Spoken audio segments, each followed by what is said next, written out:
All right, so I will call that we don't currently have a quorum, so I'm going to sort of call the meeting to order as sort of chair pro tem until we have a quorum. But wanted to be respectful of our guest time and get the conversation started. And once we have a quorum, we'll pause, officially call the meeting to order, and continue on from there. So. Awesome. Hi, my name's Tori, and I'm from the Winooski School Board, and Dawn asked me to come here to share a portion of the workshop I did at the Vermont School Board Association based on the community conversations that we've been having in Winooski, that we've had in Winooski. We started about 6 years ago.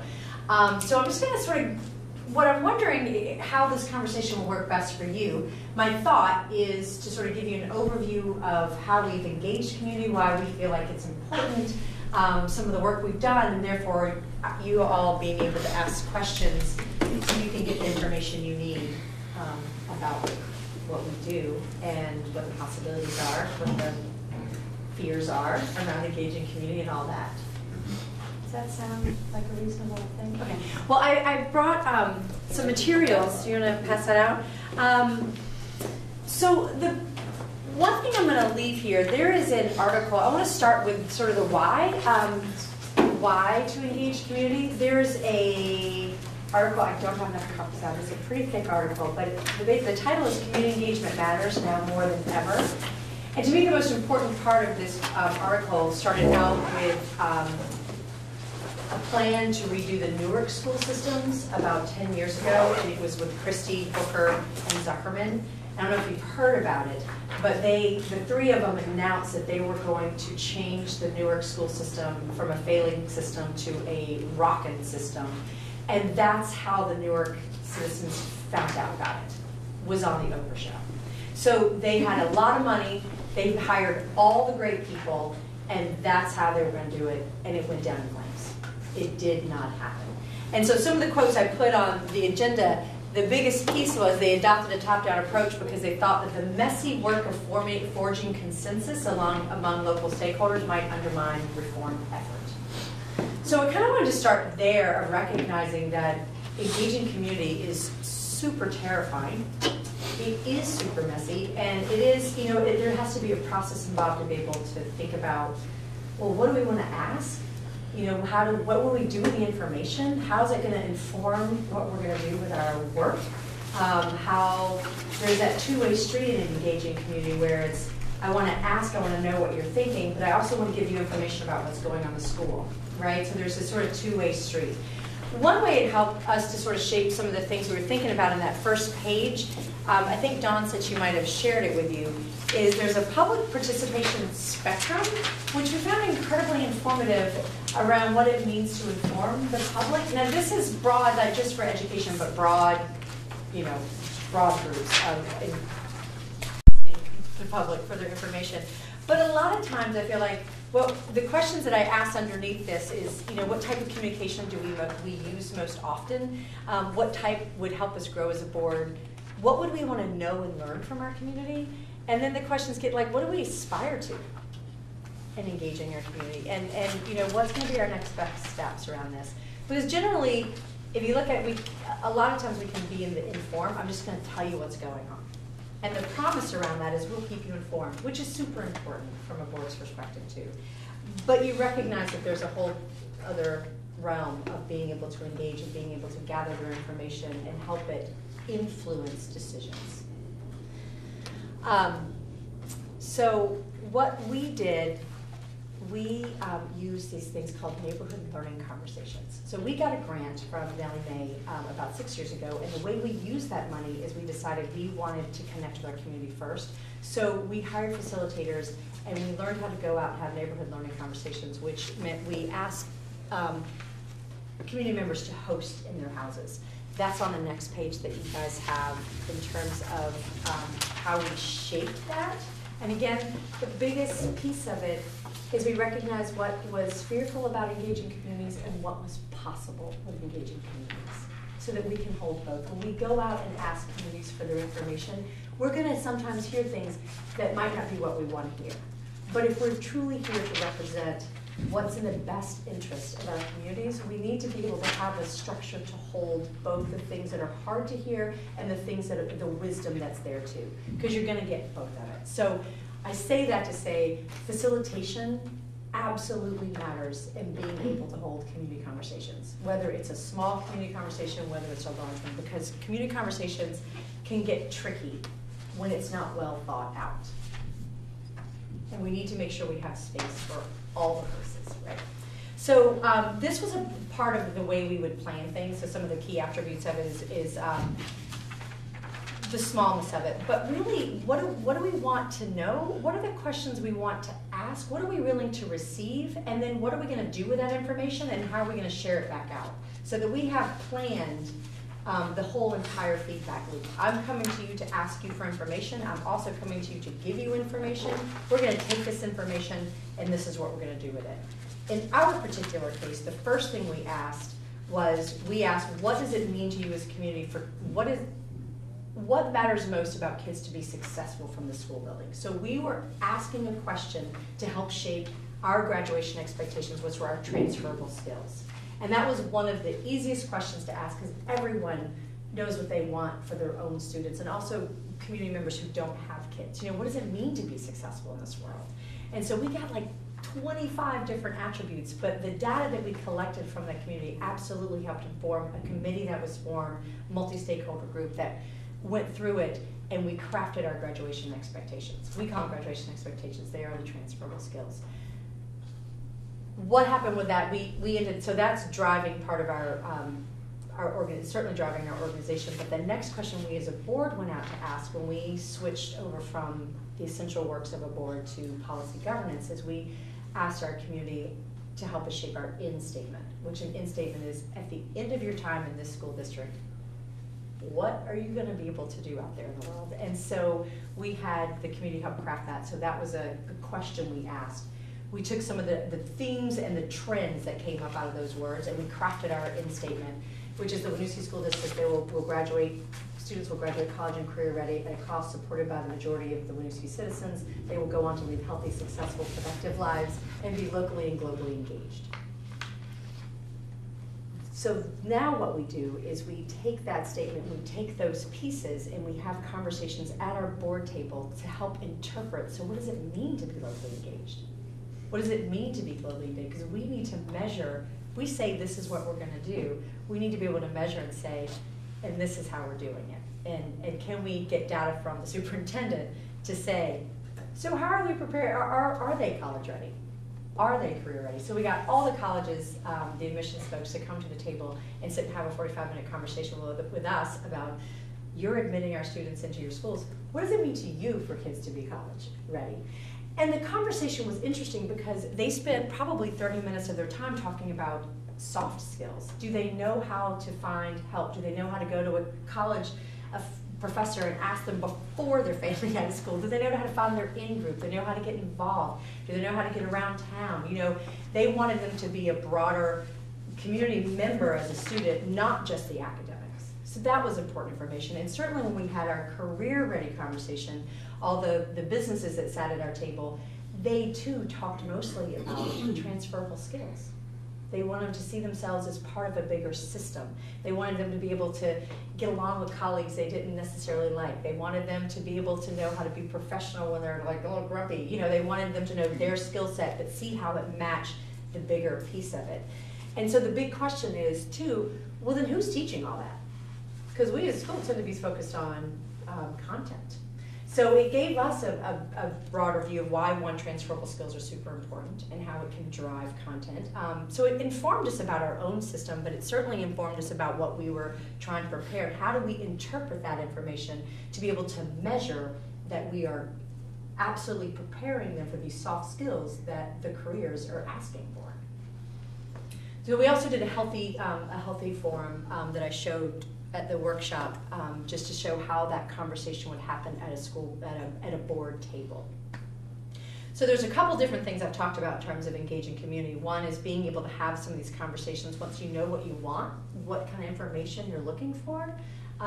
Having it at the board, that's board work, is to link with the stakeholders, with the ownership of this town and this school, and taxpayers, to really ask them what's most essential. So that's kind of a big, broad overview. Obviously, you guys have a book now. We started a book group at our board, and so we've been reading through this together. We only do like 15 pages because we don't have a lot to read anyway before. So this has also helped deepen our ability to continue to remind ourselves how important it is to build a community too through our work as board members, because we are representing them. We're representing our community. They voted for us to represent their voices, so we actually do need to go out and hear their voices and hear them in a structured way that makes sense, right? It's also about that sense making. Again, what are the questions? What information can we receive that can influence things that are driving our organization? How are we going to gather that information? How are we going to make sure who's not in the room, so we can make sure that we're going out and specifically targeting groups who we really aren't hearing from, that we really want to hear from? And then what are we going to do with that information, and how are we going to report back out that we've heard? And we're looking for trends, and that helps some of the safety of asking for information, because you're looking for big trends. In this packet, one of the conversations we did was around Imagine a School System. And so you'll see the trends that came up. We celebrated that with a big, huge community conversation. And we got 100 ideas, and here's the top 10 that emerged. Recognizing that we're looking for trends helps to be able to hear all voices, because we are looking for trends. We are looking for themes from our community. We can't do it all. So that just shows what we want to do with that information once it comes out. Also in here is really scripted facilitation notes. I'm going to wrap back around to how important it is to have an incredibly good facilitator for these conversations. We hired facilitators, and then we trained facilitators to do the small learning conversations, because that truly is one of the, as is important as the questions you're going to ask, and who's facilitating that meeting, and then how's that data being collected, how are we going to report back out to it.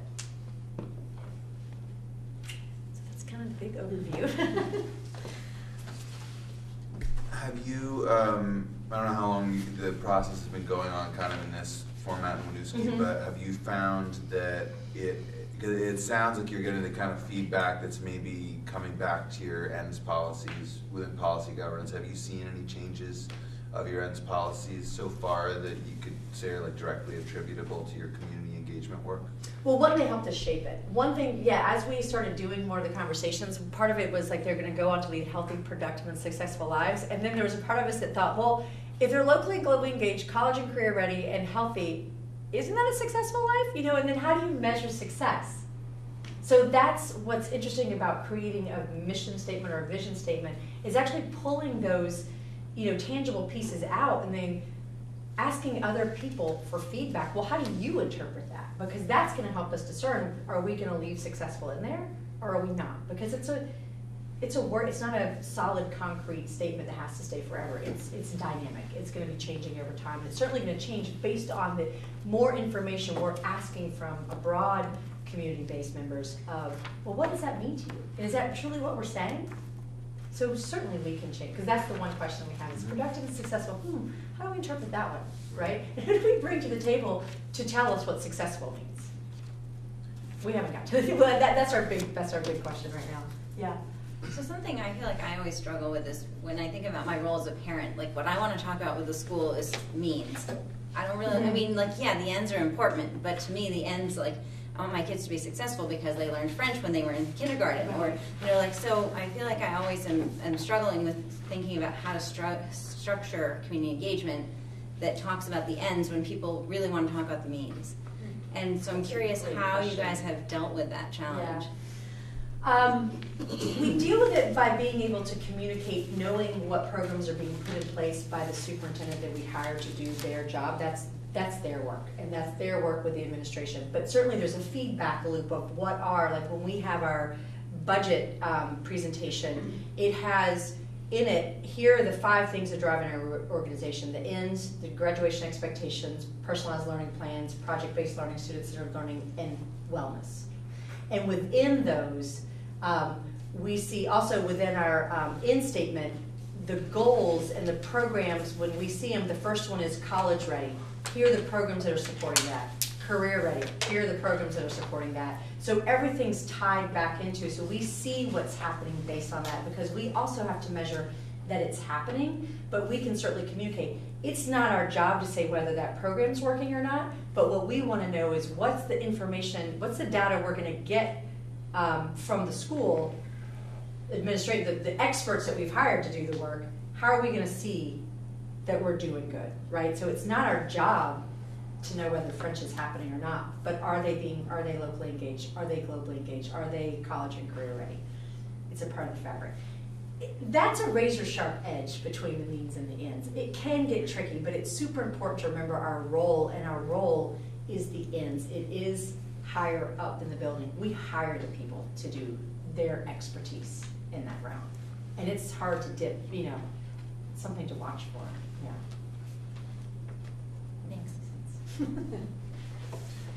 Yeah. Do you find that, these conversations were a few years ago, so do you find that you guys have continued with the conversations with less facilitation, or has the community come and wanted more? Like, I'm just curious, Right.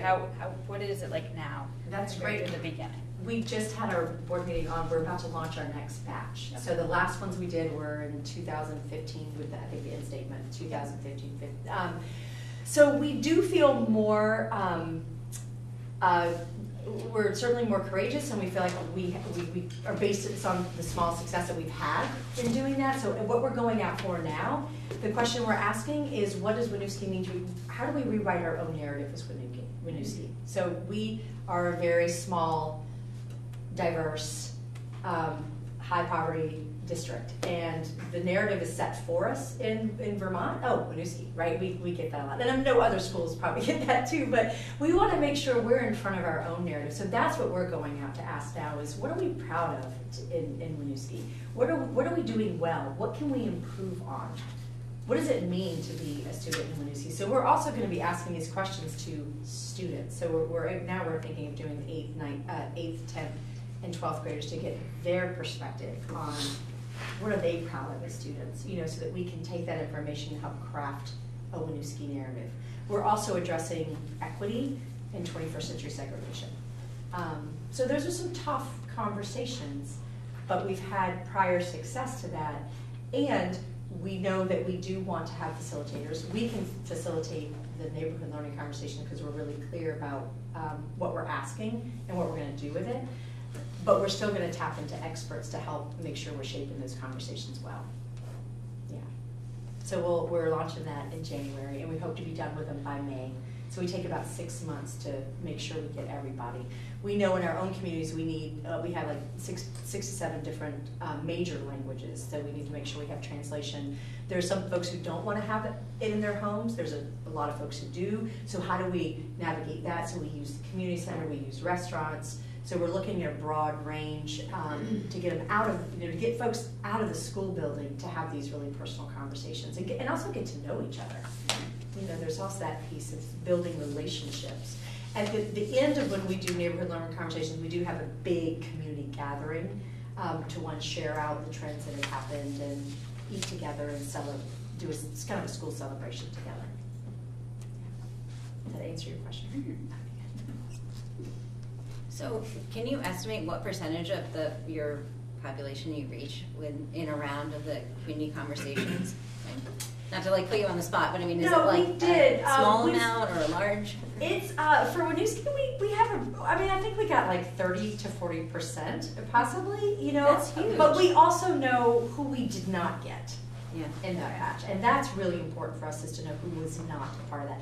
We also, with the graduation expectations and with the end statement, we also did surveys. So we had them up at the community center. We had them where parents could do it, like a parent-teacher conference nights, computers out so people could also input their information in that way. So it wasn't not everyone wants to sit around and talk about stuff, right? So there's that too. So we want to make sure that there was a variety of ways that we could get feedback in it. So yes, we use parent-teacher conference night as one way to get that information.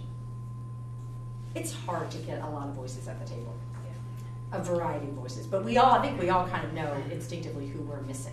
You know, like what groups we're not seeing and what parents we're not seeing, or what the senior citizens, we love going to the senior citizens, you know, making sure that we, you know, involve their voice. They have a lot of wisdom to share. So I'm discovering that two things need to happen in tandem: board work and community engagement. And board work is full-time, essentially, in terms of what we're doing, things that we have to do, the meetings we have to go to. So how do we do the community engagement when you have some people who sit on 4 boards and 5 committees? How do they get the community engagement to happen? Or you have a 13-member school board that's doing all of the board work all of the time, and it's becoming very clear to me anyway that we just don't have the time. As much as we would like to do the community engagement, we don't have the time. And part of our monitoring process at the end of our board meetings, we have a question: did we link with the community? And we've gotten better, and it also depends on the topics that we're talking about, but a lot of times the answer is no, right, because we're doing board work. And we need to go where the people are, so that means we need to be doing more gatherings and meetings. So do we get other community members who aren't voting members of the board to help us? How do you get that kind of buy-in where they're critical to the work of the board, but they don't have the ultimate say in the decisions that we do get to make? right. Those are all good questions, and I think, you know, there's not a simple answer to it. If it was, we'd all be going out incredibly engaged in our community, right? They voted us in, so we know that part of our board work is actually the community is a part of the board work. But I definitely hear you. It's not a perfect practice. It is something that we go out specifically for when we know we can use what information we want to help drive something. Like, again, the graduation expectations were real, the in-statement was real, and now us having, you know, wanting to shape a new narrative and bringing everyone back in. So that is actually that type of, well, and then also breaking the in-statement apart and inviting community members in to help us interpret those words that we said. It's specific.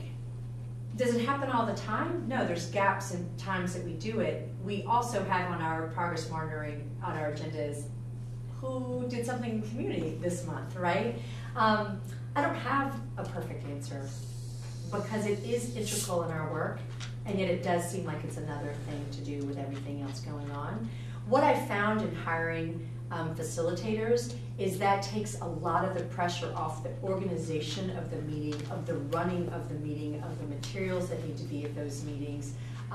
You get experts in to help, and that's where we would spend our board money to be able to do that, because showing up to the meetings is one piece to it, but the organization and the pre-planning for it is a whole nother game. And I feel like it's such an important aspect of community is to build trust, and we build trust with our community when we are super prepared to really hear them, and then to do something about it and to get back to them on that. And so it's such an important relationship building between board and community that hiring someone to help is important. I know that the VSBA just got a grant for the year to help school boards hire facilitators to help with this work, because we know it's super important, and we also know exactly what you just said. There's not all the time in the world for it, right? So I know that can be super helpful, is that the Vermont School Board Association is trying to make funds available to make sure this work can happen. But I don't have a direct answer to your question. Have you noticed, following, and it sounded like you did sort of an intensive round of community engagement work around your ends in 2015. Yeah. And following that, did you see a difference in terms of community attendance at regular board business meetings? I'm just curious if there was a connection that felt like it fed back in terms of any increased attention to those. No, we do have more folks coming to our budget meeting, like when we present, but we also do that in tandem with our city. So they do their presentation, we do our presentation, we're in it together. So that had that, and we do that as a dinner. We have a dinner first and then we talk about money. And then here's how much it's gonna cost you. No, I'm kidding. But I would say we do not see community coming to the board meeting itself, unless we invite them for a specific conversation. And then we invite folks for that, like sitting at the board table having a conversation with us. But it has not changed. Yeah. You know, one piece of information we got from one of the Somali leaders was, the more you ask us what we want from education, the less we think you know what you're doing. Or the more we think you don't know what you're doing. You know, because that's a different cultural difference. But every time we kept asking more questions, it was like, it makes me think you don't know what you're doing. So it's like, okay, that's also good to hold also. But then they're wrapping back around and giving information. Yeah. We don't have a lot of visitors. And sadly and goodly enough, if people don't come to board meeting, you're like, woohoo, they might trust us, right? If they're not here, kind of bumping on something. Yeah.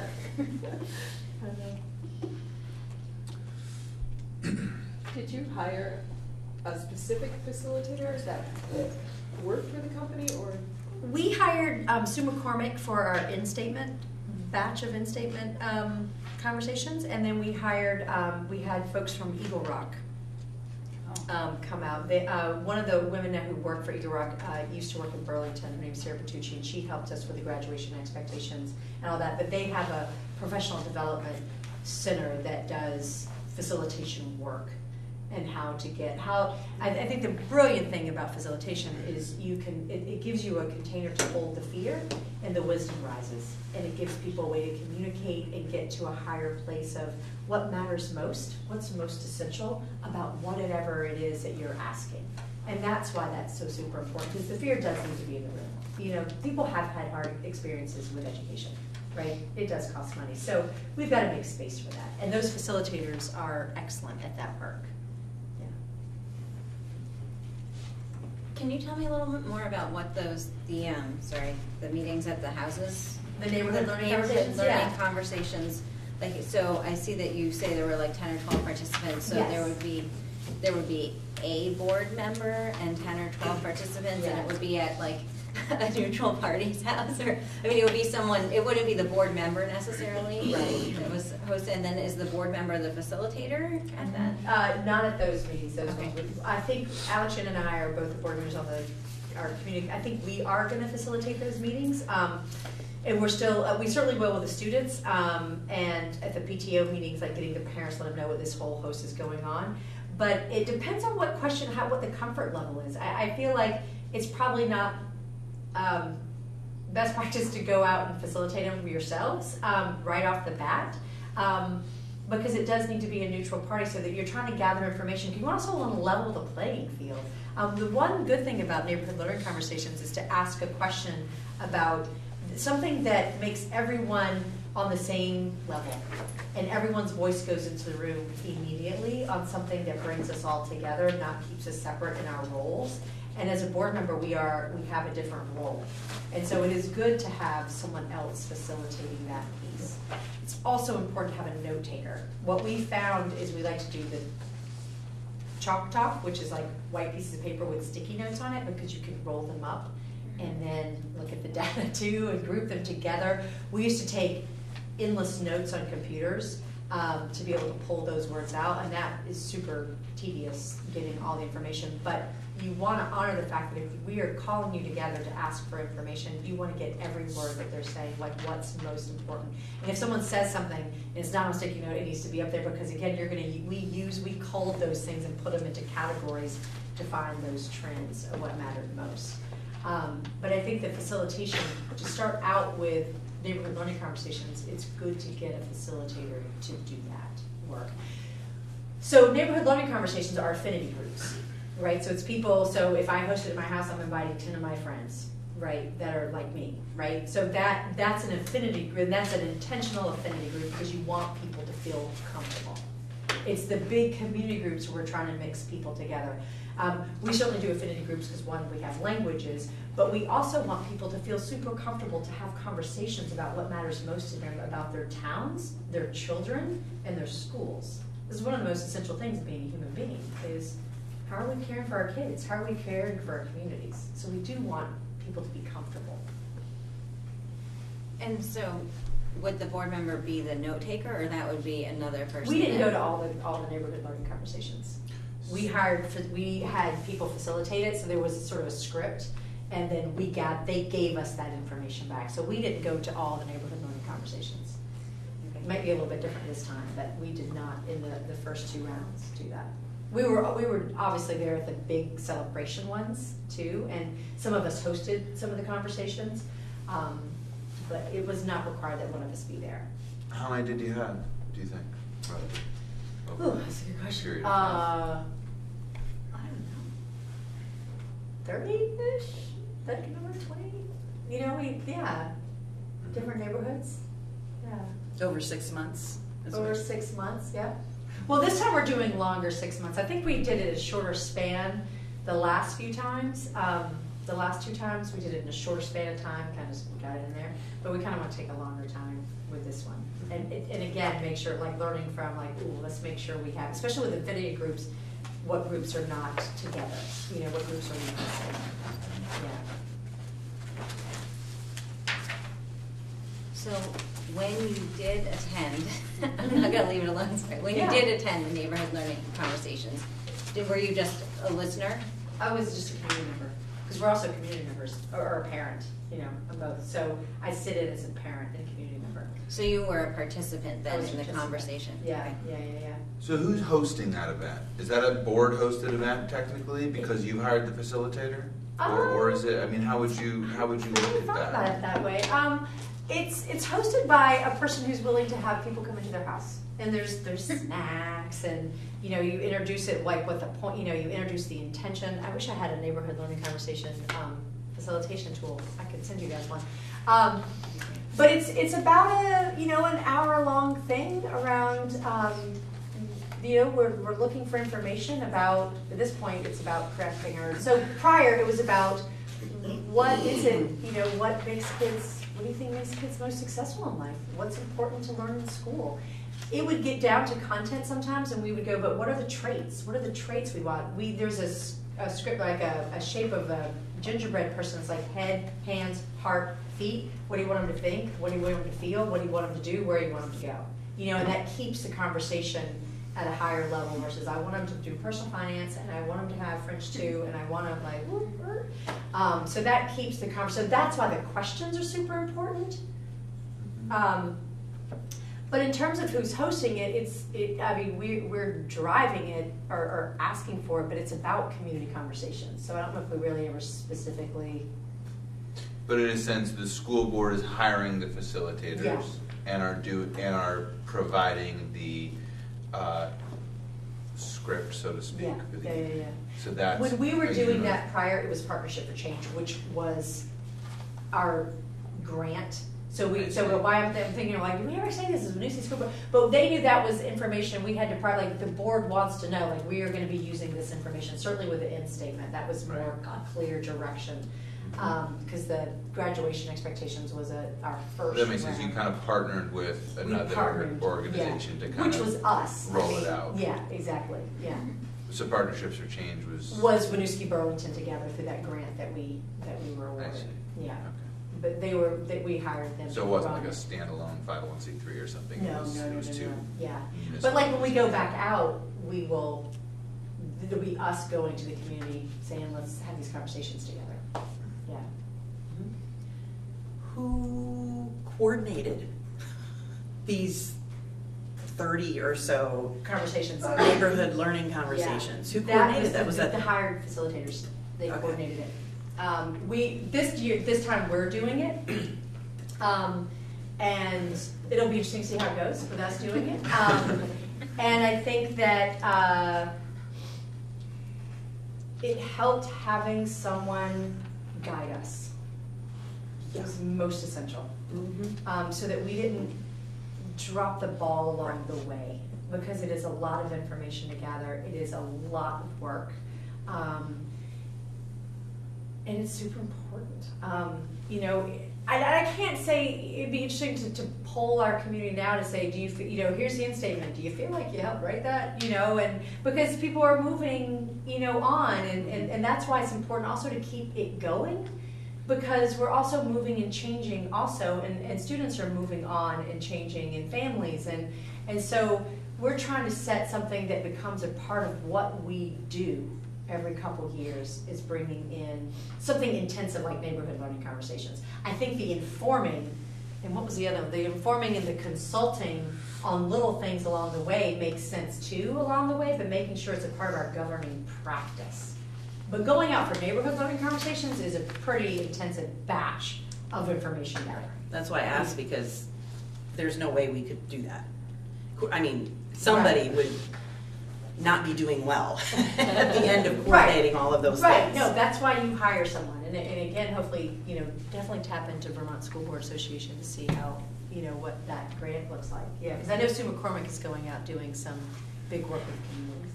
How, do you think that you gained financial support and buy-in from your community through the process?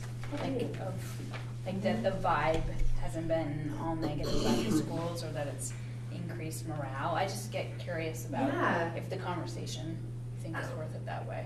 We feel really supported, and I think it's interesting too, because again, you know, it's Winooski, and you know, we have a really complex, complicated population that is, we're all in this, and I feel like our budgets have passed for the last 10 years straight, and we keep, you know, especially the budget season. We also use budget season when we're presenting our budget. Once we get to it, we use that as a conversation too.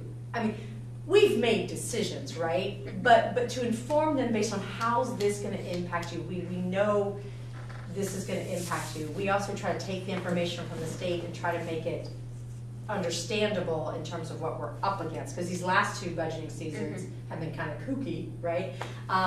But we want them to know that we hold their needs in direct balance with what the school needs too. Like, you know, they're intertwined, and they're both incredibly valuable, you know, and so we want them to know that we hold how our decisions are going to impact them, you know, greatly. We hold that, yeah. I owned a house in Winooski back in the early 90s, and that's a great turnaround, because the budgets would get shot down every year. It was just endless. Yeah, it has been. Thank you for that, yeah. So you mentioned the PTOs, and I apologize that I don't know how many actual schools you have in Winooski. If you have two, It's one big one. One so big we're school. pre-K 12. Yeah. but so you we have said one PTO. You have one PTO. So how can you tell me a little bit about how you engage the PTO as part of your community engagement? Well, we'll go to their, we're going to see if we can get invited to their meeting to say, you can hear the next batch of conversations we're about to go out for, and hear the questions we're going to ask, and also ask those questions for them, because they're great to help us find people who would host, and to involve them in helping us get all that set up in terms of people who are willing to host in their houses. What about groups we might be missing? Would that be better at Papa Frank's? You know, would that be better? How can we organize that? So we're definitely going to tap into the expertise and wisdom of our parent groups to help with that, for sure. And is there any other way that you engage with your PTO for your kind of, I don't know, for better lack of a better word, your regular board work? Parent groups? Yeah. You know, some of us go to meetings, but I wouldn't say that there's a regular routine in place for that, yeah. Okay, yeah, it's interesting, and I won't get too far into it, but so our articles, because we just passed our Act 46 unification a little while ago. Congratulations. Thank you. It's exciting still. But our articles contemplated local councils, I forget, local advisory councils. And so we haven't spent a lot of time as a new unified board talking about that. But there, I think kind of theoretically, there's some blurriness, at least in my mind, about sort of what a PTO is and what this hypothetical local council is and what the board is. So I was just curious how, anything you might be doing, we might be able to learn from that. So. Thank you. Certainly in very distinctive groups, right? But I think we could do better of making sure we're informed, and that there's a collaboration. It feels like we collaborate, but they do a lot of stuff for our school, which is amazing. They have great power, they do things, that in the best interest of our school. So it's important to be honoring that and understanding what they're doing and how we can support, how they can support, how we support all of us together supporting our students. Yeah.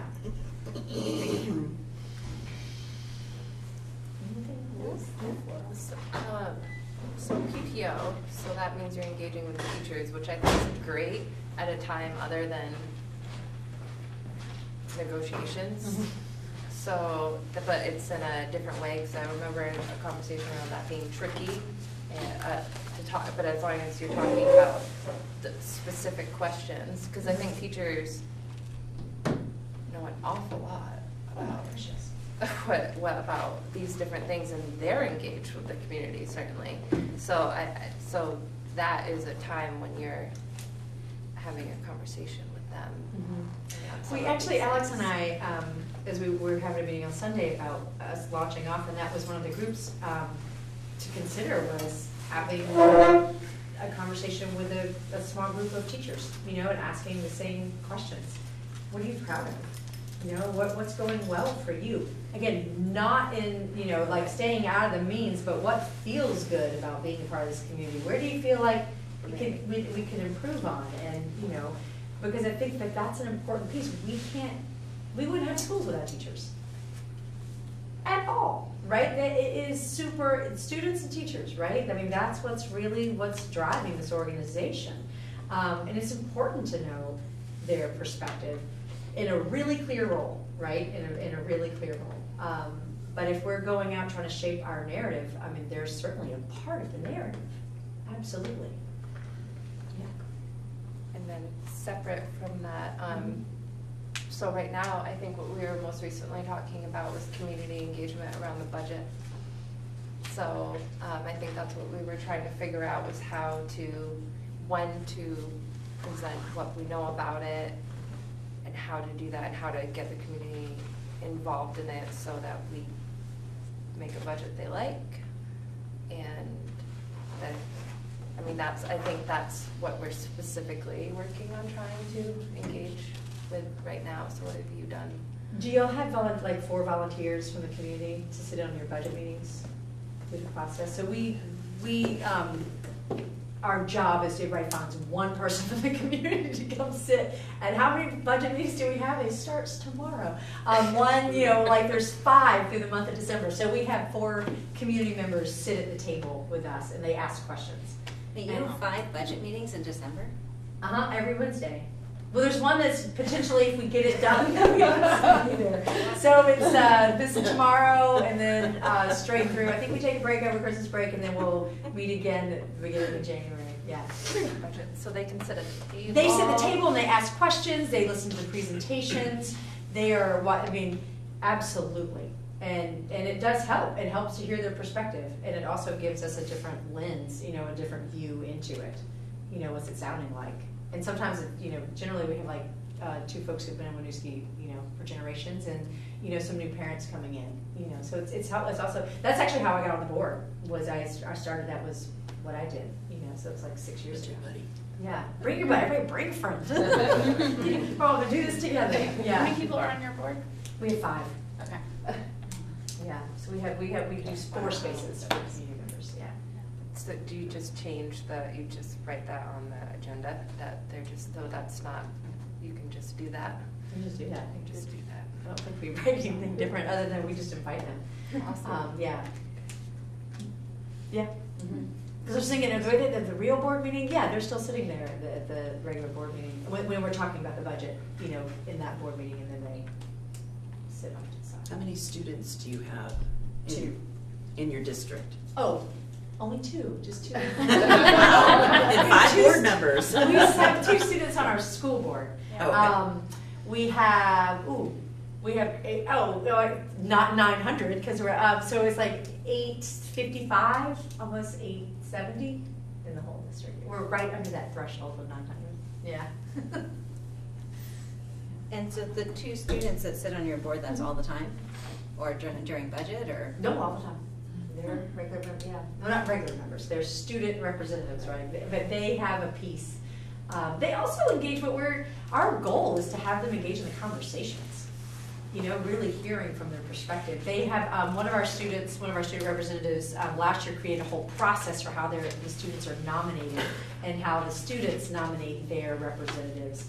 So it's not about popularity contests. So they have this whole thing of essays, and you don't have names on them, and anyway. So so the students did that. They created their own process for how they're going to elect the members to represent them. And bless their hearts, they sit through the whole board meeting.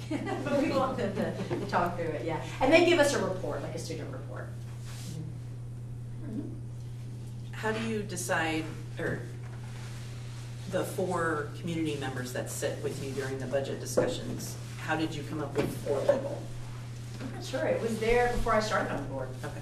Right, so because I was one of 4. It works, it's a nice number. I don't know. Yeah. Did somebody invite you? Huh? It was put out, we have a district newsletter, because we don't have a newspaper in Winooski, so it's a district newsletter, and it always asks for volunteers. You know, could someone volunteer? And then you call the superintendent's office and say, I'd like to volunteer. Like, sweet! Yeah. Yeah.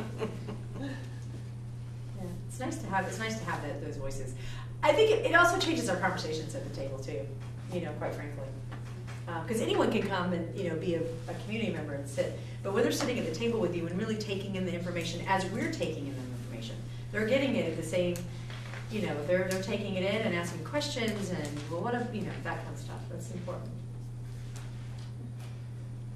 So I just want to be mindful of your time. We have like 5 more minutes. I don't know if anyone has a pressing question they were hanging on to the last minute. Now's your chance.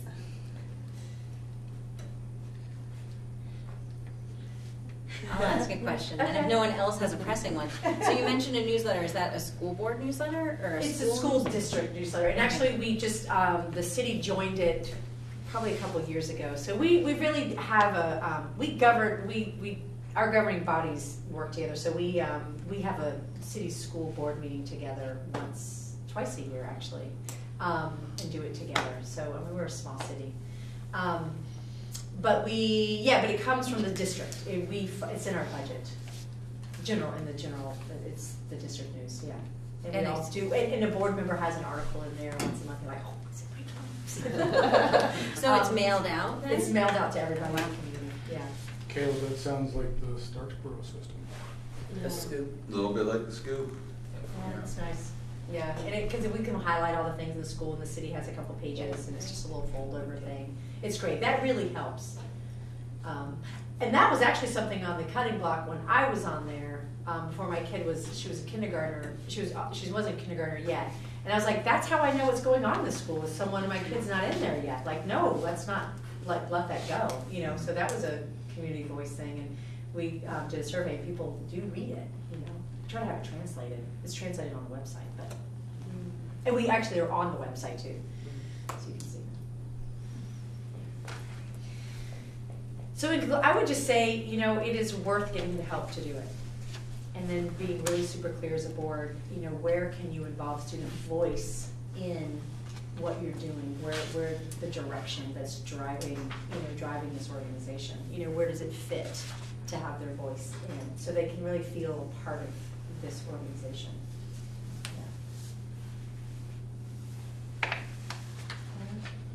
Thank you so much. Good, thanks so much. Thank for you, coming down. thanks for your Really time. appreciate Yeah, it. yeah. I'll leave these articles right there for, you know, because you don't have enough to read for the board member, right? Right. Yeah, right, there's never enough to read. Excellent, enjoy the book too. That's really fun that you guys are doing it. Yeah, it's super fun. Okay, well, have a wonderful night. Good luck with the rest of the board meeting. Oh, it is? Yes. All right, good night. Thank you. Thank you very much. Drive safe. All right, so I will call us to order at 7 o'clock, since we have a quorum now. Way to go, Megan. Sorry, it's late. I'm serious. Okay, is there any public comment? No. All right. Okay. That was what everyone thought, or more than. Yeah. I do have a public comment. Okay. As of yesterday, I spoke with Mary Arbuckle. Since the renovation, the school is like kind of a really huge issue, or not an issue, a big important project that's going on. NEAT does want to get more involved with it, and are offering that, like, to give people a voice and like a medium to actually use it on, as well as any board members that would like to speak on it, or other issues that might come up in the future that are important for the community and need community outreach. NEAT TV is a good way to do that, to start doing it. Great. Yeah. All right, great. Thanks. Thank you.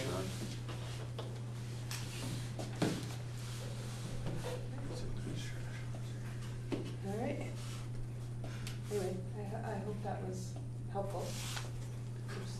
Certainly gets Yes. the wheels turning Yes. and gives you Yeah. something to think about. There's other ways to do it. Food for thought. It is. All right, we have on the consent agenda the minutes from 10/24/17.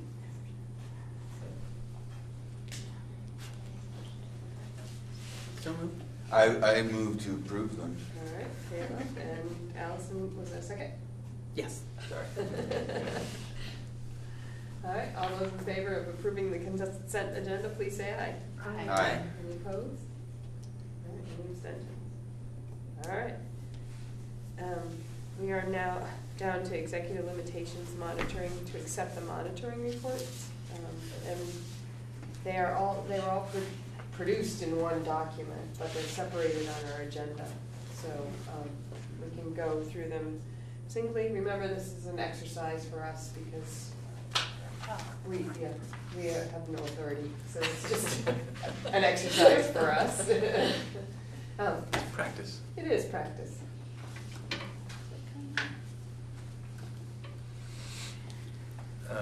So I can give you a little bit of the sort of the context. So there are 3 policies, 1.1, 1.2, and 1.3, that are the ends policies. And I believe historically they've been, there have been monitoring reports created separately for each of those. I think the struggle has been in that time to report on one and not have it tied to the others because of the interconnectedness of those 3 ends policies. And so this year, for the first time, what boards are seeing is a single ends monitoring report that encompasses all 3 of the ends policies. And so that's what you have before you. And I sort of provided a bit of a narrative to talk more globally about the report, and there's a very brief summary in the end. And ends policies are interesting for many of the reasons that Tori brought up. Some of the things that we identify as what we want to see in ends can be difficult to measure.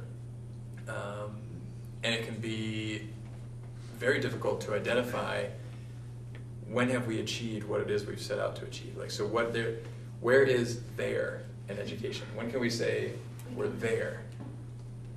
Personally, I don't think it exists. Right. There is no there. We've never gotten to the end of our journey. As you progress, you move your target, which makes it hard also to be able to say, I'm in compliance or I'm not in compliance, because of that sort of moving target that we're always striving for, which is why you'll see in my summary I say that we're making reasonable progress. I'm in the process of drafting a more detailed narrative about why I think we're making reasonable progress, and I can sort of summarize that for you here, knowing that the executive committee tomorrow night will get sort of the more elaborate narrative in hard copy. Basically, what I would summarize is, in particular for the assessments that are noted in here in terms of academic progress, we are nowhere near what we would deem as being there. Like we're not at all satisfied with the results that you see on NECAP, SBAC, and some other academic assessments.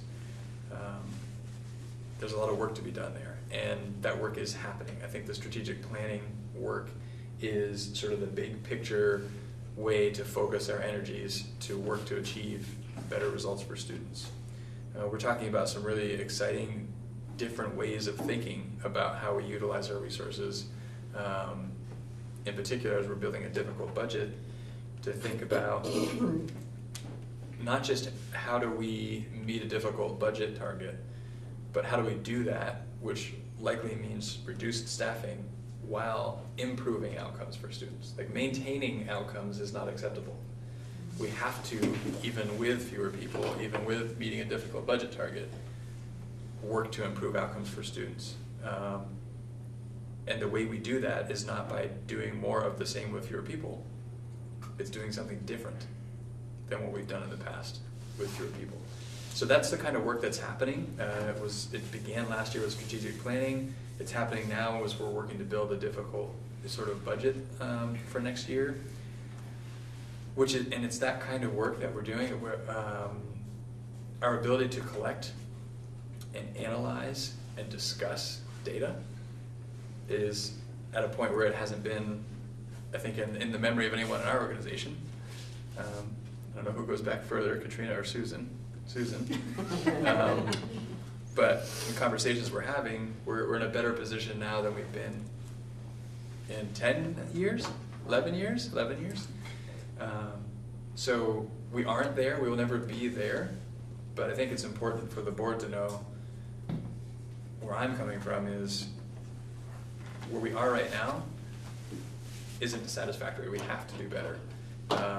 And I believe we're setting the foundation for that in the work that's happening, which is why I think I can say we're making reasonable progress.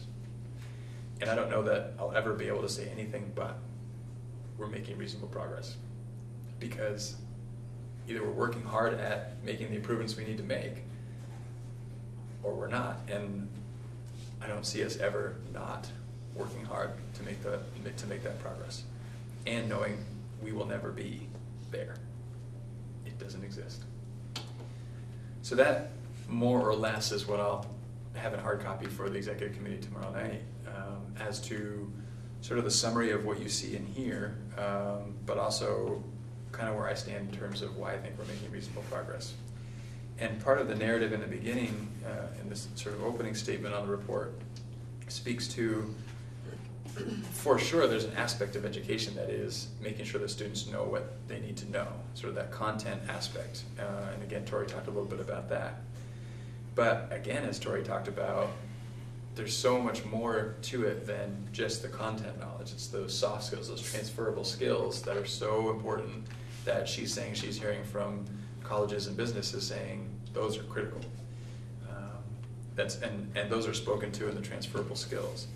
That's an area I think that's more of a relative strength for us. You know, the scores on the academic assessments are not something we're very satisfied with, but some of the other work that's happening for those transferable skills are some of the areas where we have more successes, and those are articulated in here as well.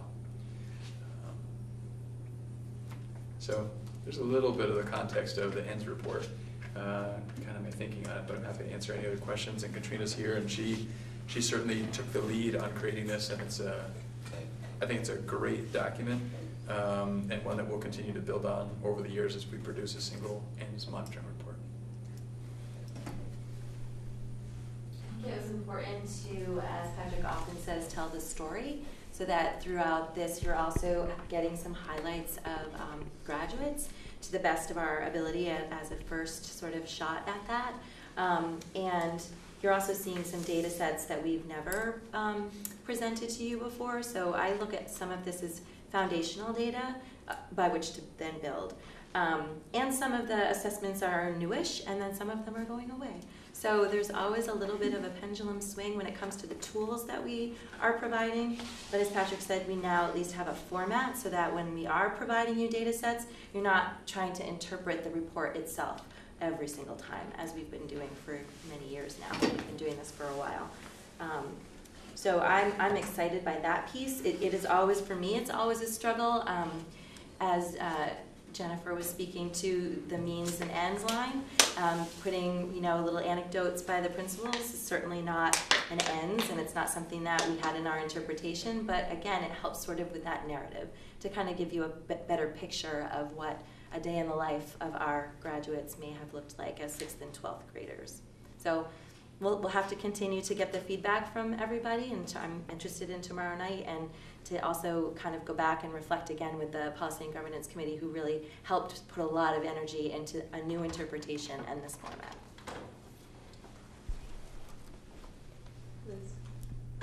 I thought it was interesting, the idea that she shared about not necessarily the specific classes, but to some extent saying that this area, this ends is covered by these sorts of, they have access to these classes to an extent. I mean, I don't know how complicated that would get, but I thought that was interesting, an interesting suggestion, to showing, even so people even know what math classes you do, or because integrated math is unique, but it's a unique thing. So like maybe just so you even know. So not to, I wouldn't be I'm not saying I would encourage a discussion around specifically choosing them, but seeing what's there is great. Like if you go to a college and there's a list of classes kind of thing, so that people know what those are and how they relate to some of these things. Like I know that there are ones that specifically do speak to the ends policy, social, community, that policy, American history, even some things. So I thought that was interesting. I don't know what it would look like, but I thought it was a good idea. And then I think it's important for when we're doing community engagement and this, the soft skills. Yes, the school has a role. I think parents need to be aware of these soft skills that we want children to have and that businesses want them to have. So as a board, I think maybe we could try to have it be a goal that we're communicating what businesses want and jobs and careers in colleges, not just putting that on the school, but maybe making sure the rest of the community is aware of what colleges and businesses are looking for from children, because we have them the rest of the time. And those are things that you don't necessarily need. You can work on at home, so I think we could try to make those really well known beyond just giving it back to the school. And I noticed that in the, I know it's later on here, but Phil Scott in his letter, he mentioned a lot more freedom and flexibility being worked in for teachers. So that might have in the education system a lot more of that. And so I think that might be board work or something for us to keep in mind as you're trying to develop a new system for how to make things work with less. And that so that was one of his suggestions, was to make sure that the flexibility is there for people to make the decisions that are best, so that you can do that. So if there are policies or things in place that we might want to look at again and see if altering some of that would give the flexibility needed. So it's a lot of different topics, but those are just things that we might need to think about so that you can do the most with what you have.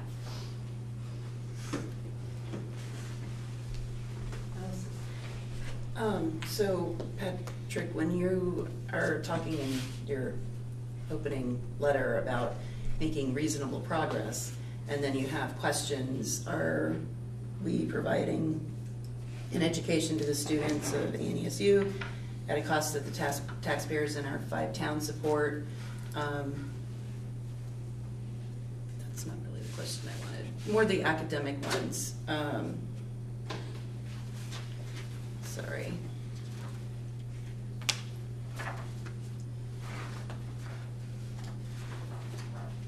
Core subjects.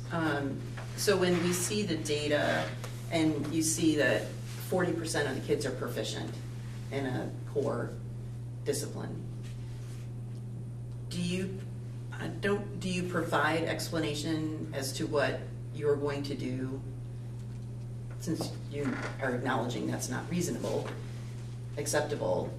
Do you explain kind of the next step to get beyond that 40%? For that's not necessarily that specific grade, but yes, for that grade, but then also the kids that are coming behind. Does that make sense? Am I making sense? Just to get an explanation. We see the data, but we're on the board, so it makes a little more sense to us, but somebody else just looking at this might say, well, 53% competency, that's a little over half of our students in that specific skill. Mm-hmm. So how are you going to address that, and what are your plans? How do you envision getting more and more above that 53%, so that maybe we can be closer to 90%. We know we'll never be 100%, and maybe that's something we as a board need to decide.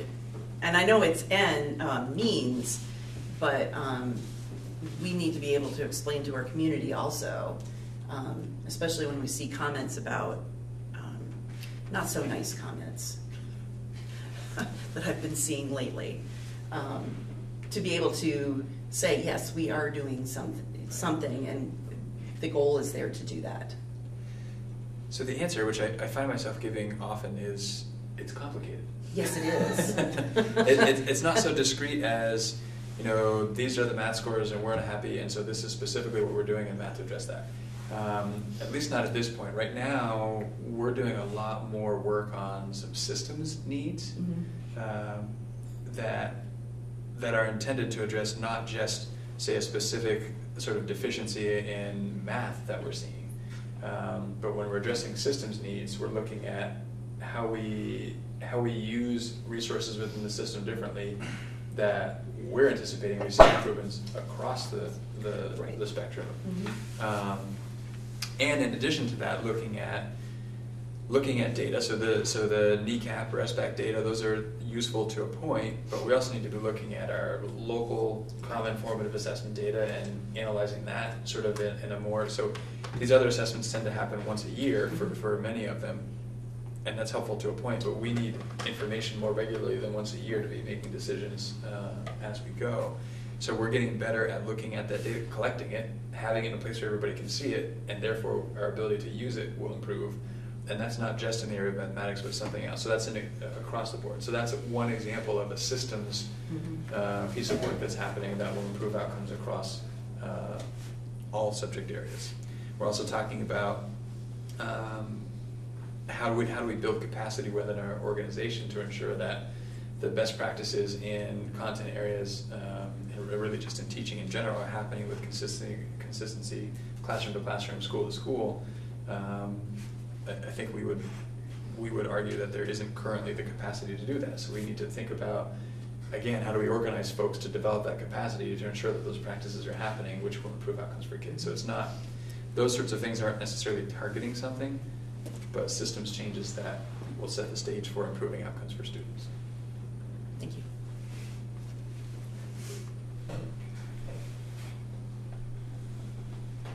Anyone else?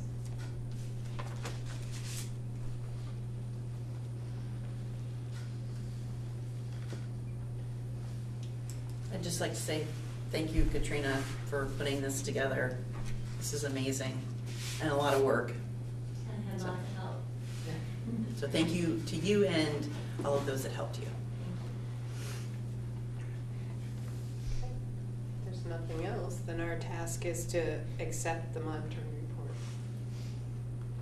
For You can start with 1.1, you can start with 1.1, 1.2, 1.3, however you choose to make the motion. I'll make a motion that we accept the monitoring reports.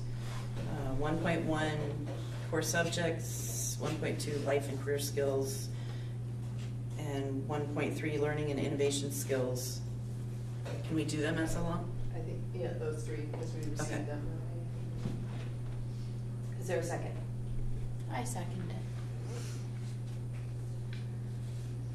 Any more discussion? All those in favor of accepting the monitoring report for 1.1, 1.2, and 1.3, please say aye. Aye. Any opposed? Any abstentions? Okay. All right. Then we have another one, 2.5, emergency superintendent succession monitoring. I make a motion that we accept that monitoring report 2.5. All right, is there a second? Second. Megan, thank you. Any discussion?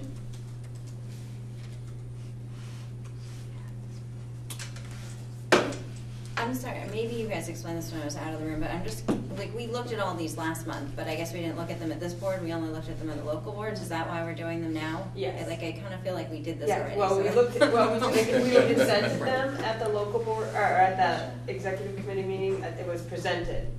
Then this would be the month, or the next time the local boards meet, they're gonna take action and Okay. provide their feedback or any, all that, so. Although Although the local boards, it's gonna We were work a little expected to take bit. action on the last month at the local board. So last month, what has to happen first, so the executive committee currently is the only board that takes action to accept monitoring reports that I prepare. But they want to do so with feedback from local boards. So local boards have to review the monitoring reports first, which was last month, and provide feedback to the executive committee. So your work last month in reading through this and 2.5 was to provide feedback to your board chair, who will bring it to the executive committee so that the executive committee can take action with your input as a local board. This board is kind of going through the motions right now just to kind of get used to the process of both accepting interpretations and accepting monitoring reports. So eventually, it'll be way more streamlined when it's one board, because a draft interpretation will come to you as a board. You will accept the draft interpretation.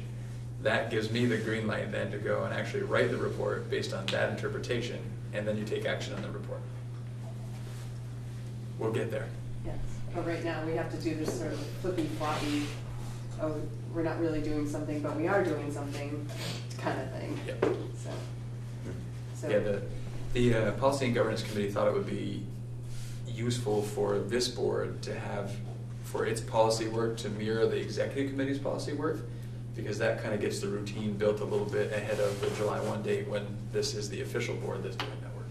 And they're also seeing, we're seeing the work here, so you're kind of becoming aware of it as in this new system. So. I guess I can see some benefits of that, and I certainly don't want to doubt any recommendations from the Policy and Governance Committee. It's just hard when you hear board members talk about not having enough time to do things that are really important for us to do, and then spending, talking about these things at 3 different meetings, so I guess maybe there's a balancing act. The woes of a supervisory union turning into a supervisory district. And in the meantime, we have to talk about stuff more. Exactly, Talk about right it less. now. So that's, right now, it's just, practice, we just practice. So if you have an opinion and you're not on one of the local boards and you want to send it to that board chair, I would definitely do that, but right now, we have nobody's input but our own right here now. All right, so if no one needs any further discussion, all those in favor of approving or accepting the monitoring report for 2.5 emergency superintendent succession, please say aye. Aye. Any opposed? Any abstentions? All right. Okay. Update on the budget development. So think the place to start with the update on the budget development is what we were looking at on sort of a back of the napkin kind of number last month when we met. It looked like about 1.7 is what we were thinking. After going back and doing some further scrubbing and really looking at personnel changes that have happened, et cetera, and then rolling that forward. So that 1.7 that you heard last time was sort of a budget to budget. If this year's budget was rolled forward and became next year's budget with all the assumptions about what we know about next year, that was the 1.7. We've since gone back and the business office has worked pretty intensively on this pretty much for the entire month since we met last time, to really do that scrubbing to get a sense of, with the actual people and considering all the personnel changes and everything else, and trying to get, and having received more information from the state about how to predict healthcare costs with the change in the healthcare program, that 1.7 now looks more like 1 million. Might even be a little less than 1 million, but 1 million looks like is the new target. So that's really good news. We've been meeting pretty regularly as an administrative team, so all the principals, Susan, Katrina, and myself. We've met for 3 or 4 full days at this point. We met all day today. We're meeting pretty much all day Saturday. We're really working through to try and figure out ways to achieve this difficult target, but also reimagine the ways in which we utilize our resources. So a lot of the conversation I shared before about some of the work that's happening right now are the types of conversations we're having right now as an admin team, and thinking pretty differently about how do we use resources, and our primary resource being the people we have to provide services to students. And thinking not so much about tweaking. I don't think that it's a challenging enough target that tweaking doesn't get us there. We have to really think differently about how we go about doing our work, which is really exciting because I happen to be a fan of, if you're not pleased with the outcomes of your work, try working differently. Not do the same and hope for something better. So what it has put us in a position of trying to do is to hit that $1 million target that we have now. We recognize that that's going to mean fewer people, and we're working through, well, how many fewer people can we do this with, and what kinds of positions do we need to change, and how do we build capacity in the organization to ensure that those practices that are proven effective are happening everywhere. So really thinking about some pretty broad ideas about education and philosophy, and shifting what our approach might be, which is, although it's a great challenge to figure out how to do this, and it has implications, it's also interesting to think about doing things differently and what that might produce. So I don't have a lot of concrete to offer because we're mid-process right now. We have, I think, 3 or 4 more full day sessions scheduled to continue to work through this. But it's both challenging and interesting and kind of exciting to think about how we might be able to do things differently with that focus on improving outcomes for students.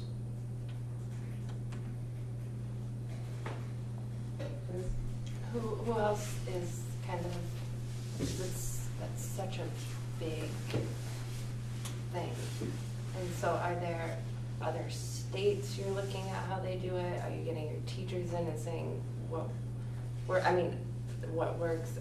Or just, is there people that you're consulting to get ideas from different solutions, or for different solutions? So right now we've been looking primarily at, so for example, the PICUS report. The district management group has been commissioned by the Agency of Education to do a report. We're looking at that. We're looking at ed quality standards. Susan pulled up a couple of articles from 1988, another one in 95. Like we're parallel block scheduling at the elementary school. So we're really drawing on any resources that are available out there. We are looking at what other states are doing, what some of their staffing ratios are. So part of this is not only imagining how we can do things differently to improve outcomes for students with fewer people, but also needing, as we're forming also a single district for the first time, looking at equity across our schools. And so that leads into conversations about staffing ratios and what is equitable, how do we define equity. Some really sort of high level, really important conversations to have that take some time to flesh out, but are critical in making the decisions moving forward. So I feel like it's been really fruitful. It's been many, many hours, and we're still getting along really well, and that's nice. And we've worked through some really difficult stuff and come out in the end in a really good place still as a team, and even strengthening more so as a team. And it's a tremendous shift for building principals as well, to think now it's no longer thinking about my school. It's now individual building principals have to have the perspective of all schools. And for the first time ever, they're seeing information about staffing and everything else next to one another. And they're seeing the variations in supports and structures and opportunities for students, and the inequities are exposed. And so we're sort of wrestling through all of that as well. I feel good about the process so far. I feel really positive about where we're going to end up in terms of outcomes for students. And yet it's still really, really hard. It's hard for the administrative team to figure it all out, but it's really hard to be also a teacher or a support staff member who doesn't know. Like being in the dark and not really knowing what's going to happen and wondering about your employment and all those things are real. And unfortunately at this point in time there's not a lot we can do to alleviate that anxiety that folks have. Other than so I've had a couple of conversations with some support staff groups that have requested, some time to just talk things through. I feel like those conversations have gone well. And I think they can appreciate that we're not in a place yet where we have all the answers to the questions. We're working on it. But it's pretty complex, and there are a number of things kind of coming together at the same time. That's both exciting, but adds to the challenge.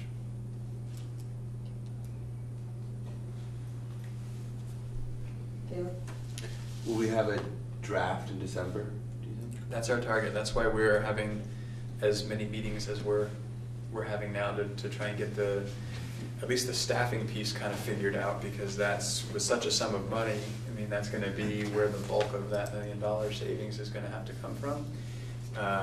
And then we can sort of do some fine tuning after that, depending on how close we get to that, to see where there might be some other areas to find some savings as well. So I'm pretty confident that we can have a draft budget for that December meeting. Jim? So I applaud you. I'm sure it's not easy to try and re-envision how to do things that we have habits and ways of doing. So I think it's great that your team is able to work so much on that.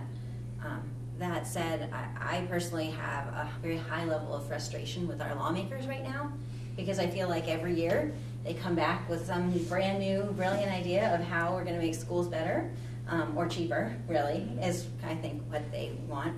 And I don't know that those each year, those things that come out necessarily reward the schools that have tried really hard to meet whatever the desire was the previous year. So I'm a little concerned that if we really strip out everything we can, and some of it may be really great new creative ways of doing things, that next year there's going to be no way to meet whatever the new target is that that they decide is really great for us to do next year. So I feel nervous about going too deep this year and leaving, then things that we really, really don't want to get rid of, being what's left when next year's initiatives and targets come out.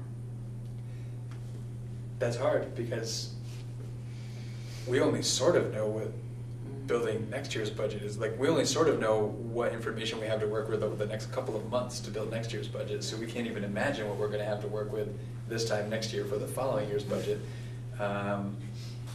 And I think you make a good point. I think there have been schools that have done the work and made the hard decisions, and that didn't necessarily benefit them next time around, because it's based on some percentage of increase of your budget from one year to the next, versus, so it just doesn't necessarily always account for that.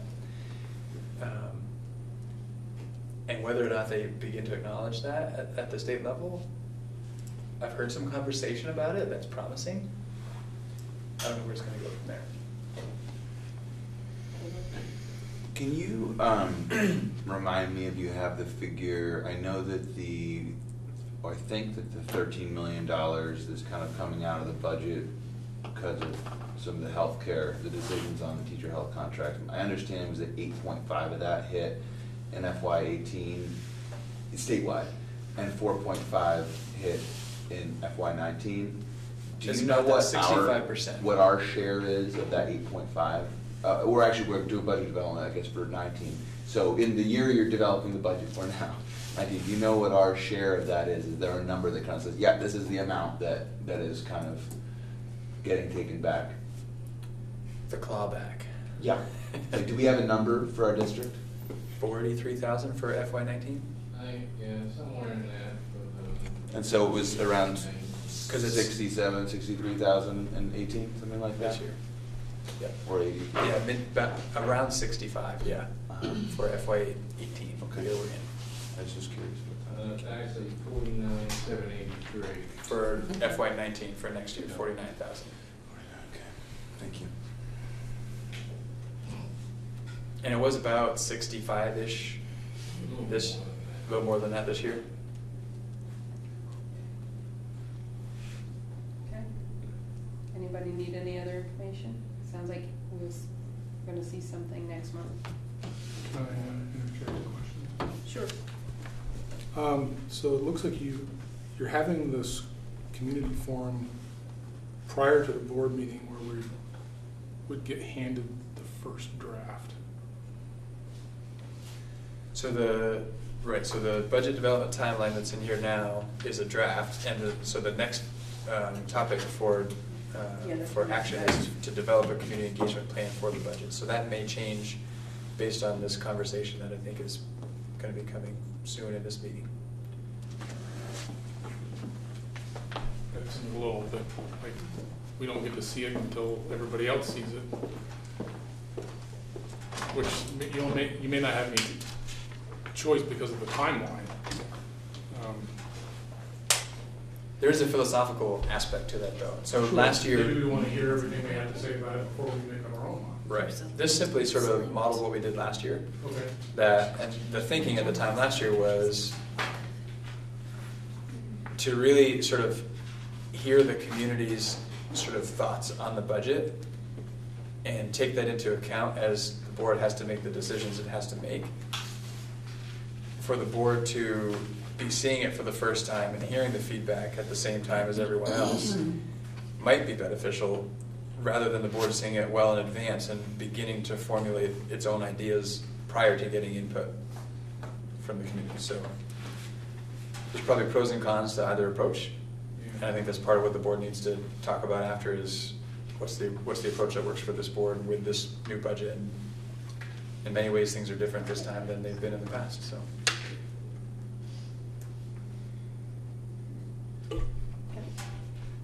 Well, we can move on to the discussion to review the timeline. Looks like some people are already there reviewing it. Sorry, I thought that's kind of.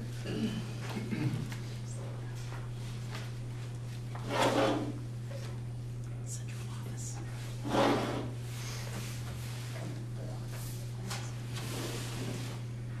So I guess I didn't see that because it wasn't in the actual PDF of the packet, which is what I review when that gets sent out, but it wasn't in there, so I'm just working on pulling it up. I guess it's linked in the Google document version. You're looking for The budget development timeline. Well, it wasn't in. it wasn't in the online. I had a hard time. I mean, it was like an email. It's okay.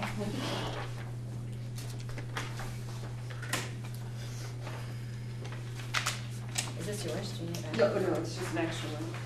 And I was able to print it out from Do you want to look on? the Sure. link. This is it. You can have it. Thank you.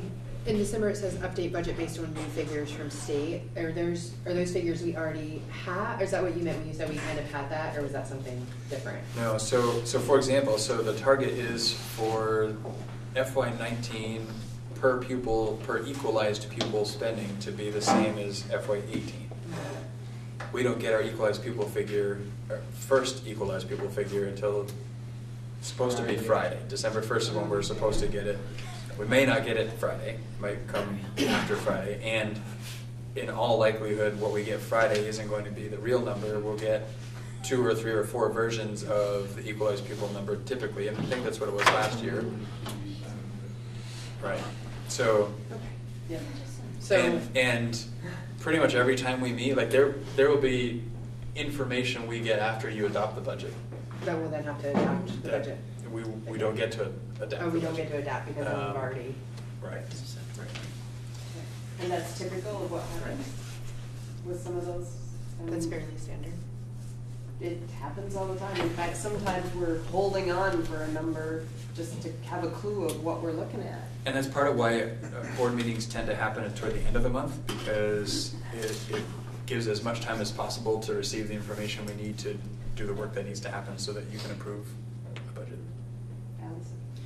One of the things I've noticed is in the town report, when you provide the 3-year numbers going back, plus this current, or the year that we're building, the prior year that we were building, that number in the year before town report is not the same as in the following year, because then it's actually finalized.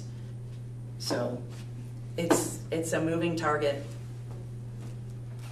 So Spending plan. They were Yeah, actually and- all the same last year though, Allison. did they actually stay the same? They actually wound up being Oh the my. same, because nothing. Well, maybe because it was so late Yeah. in terms of when they finally finalized everything. Since a lot of that has to do with student enrollment at times, what do you anticipate any drastic trends? Or are they looking about the same, or? I think we're going to see a continued sort of slight decline in enrollment. Mhm. It looks like we will, I'm trying to remember the numbers, I'm sort of projecting sort of bottoming out in the like 1375, I want to say. I'd have to go back and look. I sort of sketched out based on current enrollment, kindergarten through 12th grade, and sort of who leaves and who comes in, and making some assumptions about kindergarten class sizes, which is always the hard thing to know. But I think we were going to see a couple more years of decline, and we'll kind of sort of plateau. It'll be sort of like a little bit of a roller coaster kind of thing, but hovering at the, 1375, 1385, somewhere just under 1,400 students. Right now we're just over 1,400 students. And that's, enrollment is connected to equalized pupil, but different from equalized pupil. Right. But typically when you see a decline in enrollment, you tend to see a decline in equalized pupil. So we're anticipating FY19's equalized pupil number to be less than FY18. We just don't really know how less. Allison? So our current 9th grade and 10th grade classes are really small. They're our smallest classes. So once the current 9th grade graduates, are we going to see a better enrollment number, do you think? That's one of the little blips. 'Cause but it won't be the Because same. we kind of did this and we're doing that, and then once they leave our numbers, the incoming kindergartners and pre-K and all of that seems to have stabilized, sort of, kind of. Because the 7th and 8th grade class Yeah, they're big. are the 2 largest. So you have sort of Yeah, your they're 2 huge. smallest followed by your 2 Yep. largest. So you have this, when your smallest class graduates, you see this sort of little bit of an uptick, and then the 2 big classes Yep. right behind them graduate, and then it kind of comes back down. And that's that sort of roller coaster effect that, Yep. that I was talking about. But for the most part, I think where it looks like we'll start to sort of plateau is just shy of 1,400 students.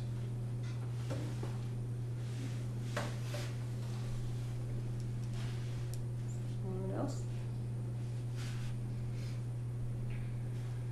Okay, do you want to sort of put a hold on any further discussion around the timeline and get into the next piece? And if we have to come back, we can come back to the timeline discussion to make a change or add in any addition? So we'll table it until after the next item. Is that all right with everyone? Okay. All right, then we'll get into our action item, which is develop a community engagement plan, and part of that discussion will involve, approving a survey to go out and to talk about the press release that was prepared. So, I don't know, Jen or Caleb, who wants to start? I can, so we had another meeting of our community engagement subcommittee. We did discuss and develop a set of survey questions that Jen was kind enough to put into SurveyMonkey. And those questions are more, they're not specific to a budget development community engagement meeting. They're just more general in terms of trying to understand how, I think it's how folks might want to be engaged. So I think that it can, apply to that, but it's not that, and then just the piece that I would say about the press release is this is something that we wanted to put out. We discussed put together a press release that just sort of says where we are now. This is really as of the last meeting, which is just saying we have instructed Patrick to develop a level funded for pupil budget from 18 to 19. So just to kind of look at that. So I don't know that either one of these is specifically talking about what community engagement around the budget might look like, but that's what these two items are.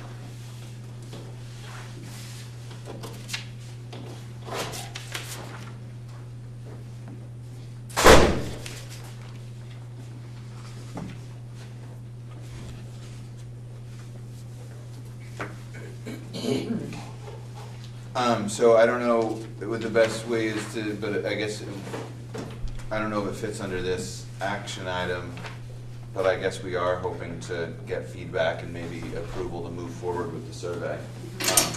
So that's one goal, if we can cover that. I don't know. Reading through, people have questions. I think that the statement at the top is sort of just trying to give people some context from where these questions are coming from, and then basically we're hoping to distribute these in the form of an online link the way we often have, and it's kind of mostly a check all that apply kind of survey, just trying to suss out, like, are the kind of meetings that we have had in the past, maybe like forums and more formalized things, are that the way to go? We didn't ask questions about the kind of events we heard about today from Tori, but we did ask about slightly different flavors of public meetings, slightly different topical versions, to just kind of see, is there one of these that lights up a little bit more than others? Is there something that we can say, oh, well, we haven't been doing that, but it looks like there's some interest. So it's certainly a first step, but we're hoping can inform us if there's a hunger for a certain kind of engagement out there. That's how I would put it. Sarah? I like it, except for the informal conversations, like at events I'm already attending. If I'm not already communicating with anybody, then I'm not already attending these things. And if we want, I just feel like that's sort of a weird phrase. I just wonder if it should just say informal conversations or less formal conversations or less. I think what we meant there was kind of like athletic events or school concerts, and was that kind of the meaning of that one, Jen? Yeah, we were trying to basically say, give an option that was like, I don't want to have to come to a school board thing. I want you to be where I am so that I can ask you questions. Like, it could encompass being at the makes more sense. The farmer's market or, whatever. So maybe there's a different way to say that. Or But examples of, Right. such Yeah, as, that's what I was like, thinking, like, just give them a couple examples. so I they would get- have understood it then. Yeah, 'cause I see what you're saying. and I wonder if we want to add a choice of something that sounds like what Tori was describing, informal, small informal Or conversations, small facilitated. facilitated conversations. I don't know Organized. how you explain it in a way that people get it in a few words, but, yeah. Small coffee pledges. Right. House concerts without music. Yeah. I don't know, yeah. Is the Maybe we should add a category like that though. Liz, did you know? Yeah, only because,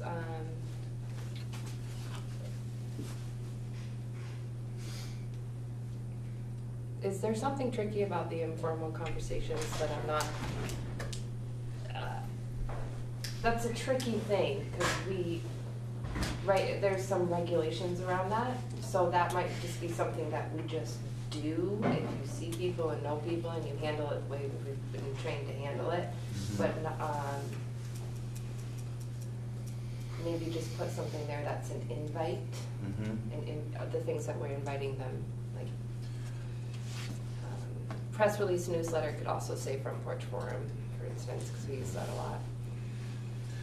Yeah, I mean, I think what I was sort of envisioning with some of these choices is also that they're a little bit outside of the scope of what we've sort of imagined. I mean, we're not going to have like that informal conversations one, it's sort of less, okay, so we're all going to scatter in the community every couple of weeks to try to like stake out the likely spots. It's more, it's more just like what's the spectrum here? Is that part of the community desire? And then I think if that was the number one response that everybody said, then I think we would admittedly have to go back and say, well, geez, what's that look like a little bit? But I think that a little bit part of this is to be a little expansive and just like the types of engagement and I mean, I think so that's just it. So maybe not every choice on here is something that we have a actionable plan for following up on right now. Just what are they like? Yeah.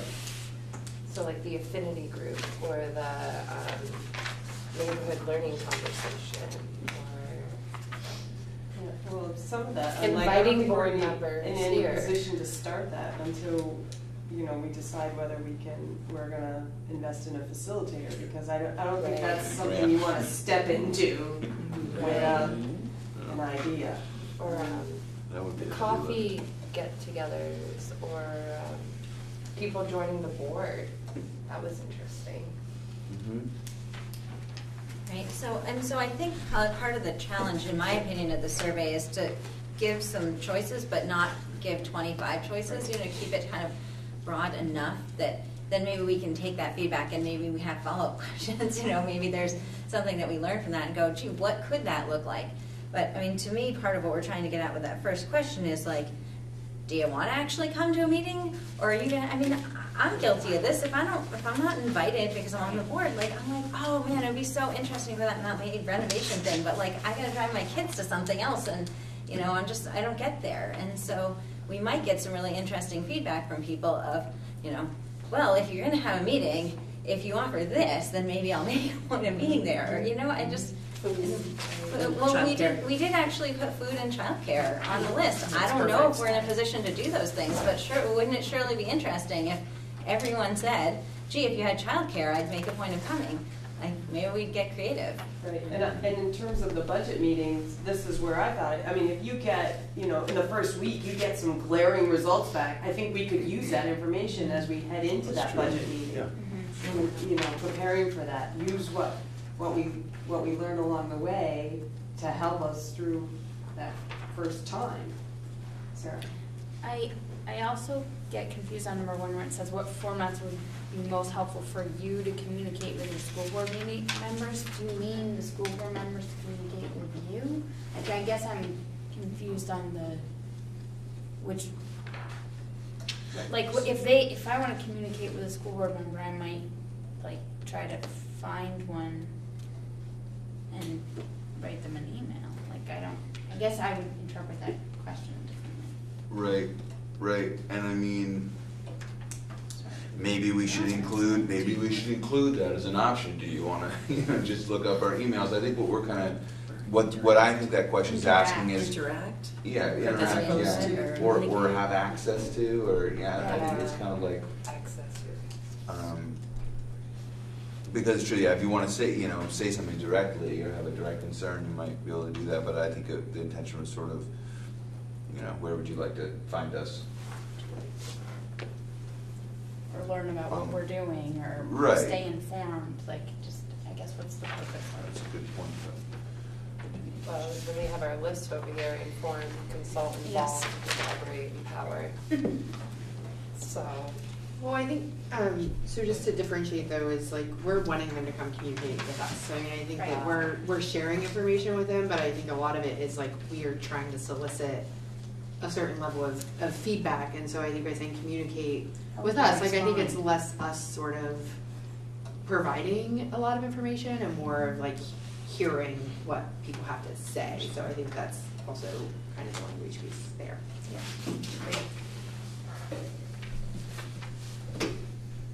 And you have the other space. Right. So if somebody has an idea that you don't have, so instead of giving 25 choices, They give give a us few, 25. and then they give you one. And if that appears a number of times, it could be a good Yep, and way to then go. use other, I mean, I'm sure you all have experienced the other giving you some. Well, and I did intentionally structure the other to look like a comment box, not, Yeah. because you can choose to have just one line where you might write email Yeah. versus a box where it looks like you could write sentences if you wanted to. bullet list. Yeah, that's great, I like it. Well, and I guess to your point, John, there's no reason that this couldn't be a start to our budget development. It certainly can provide us with some information as we Yeah. go, get closer to that meeting and, go into it. Right, it's not specifically asking them about the budget, but that's okay. I mean, People, if they want food and refreshments, that'd be good to know before we get to that first meeting. Or weekends, that was another thing that Yeah. we thought of, like maybe Saturday mornings are more convenient for people than weeknights. Maybe Brunch. some of us don't like doing Saturday mornings, but if we're gonna Brunch. get participation. Right. So then, do we need an action from this board to launch the survey, or? I was thinking about that. So this survey was the piece of the communication committee, correct? And I thought we tasked them in the charge to, I'll have to go back and look, and I hate to shuffle through the papers one more time, but Allison. So I would like to offer that there is currently a survey just released this afternoon for the Mount Abe Renovation Committee. And we're meeting on the 6th. So if we could, I don't know when you're planning on sending out this survey, but so that we don't confuse them or. We wait till after the 6th, I mean, since we're not gonna have. Does that delay you though if you wait until the 6th? I don't know what time frame you were looking for releasing your survey. What did you think you were going to do? I don't know that we have a timeline. I think it depends on what the board's timeline is if the board wants to have that input. I guess it depends on when that said budget meeting is gonna happen. If it's gonna happen in December, that might be challenging. If it's gonna happen in January, then, that probably doesn't matter as much. Might be nice to, if you figure that stuff is gonna come in within a 2-week period, it might be nice to do it a couple weeks before the December board meeting. But that could happen well after the 6th, right? Because board meeting's 23rd, 7th? No, that would be, that would be just. No, I just looked at it. It's that a week. Tuesday. It's the week before Christmas. Yeah, so the 19th. The 19th, okay, that's. Yeah, and 2 weeks before that puts it at the. Yeah, okay, wow. So But I much also better. anticipate most of the responses to our survey are gonna happen really quick. Well, that's Because we pretty- just had our meeting last night, Yeah. the meeting that turned into a community forum. We had that last night, and now the survey's gone out, and there have already been responses. So I would imagine by the weekend, even Friday. Yeah. Yeah, generally, if people are gonna respond, like, they're gonna do it when they see it, because Right. if they file it away to do it later, they're They- not. they- So unless you, yeah. you know, even if you announce it a couple of times, you Right. make it, you Yeah. know. So if you need to release it, because it's Tuesday now, so food for thought. Okay. Can I throw in a comment? Sure. It's interesting that you want to release this by electronic link in an email. And one of the questions here is, you know, what survey format is most useful for you? And it says paper surveys mailed to all households. And it just brings up the point that there's a lot of folks out there that don't really, they still don't mess a lot with the internet and Facebook and Front Porch Forum, and they are taxpayers. My father-in-law's a good point. You know, he's going to probably react to a mailing more than he would react to some other things. And I don't know what kind of budgets anybody has to do mailings. It's Well, that is the biggest factor, is that this doesn't need a budget. right. Is kind of my take. I take your point, and maybe it's silly to think you're going to get anybody to say, yes, I want a paper thing if you're reaching out to them in a non-paper format. I don't know. You know, I guess that it would be interesting to see if we get anybody saying that, because at least in Act 46, hearing some of the results, the expense of paper versus the response of paper, and vice versa, I don't know if I said that well, is pretty dramatic. You get those are some expensive paper responses you get back. Yeah.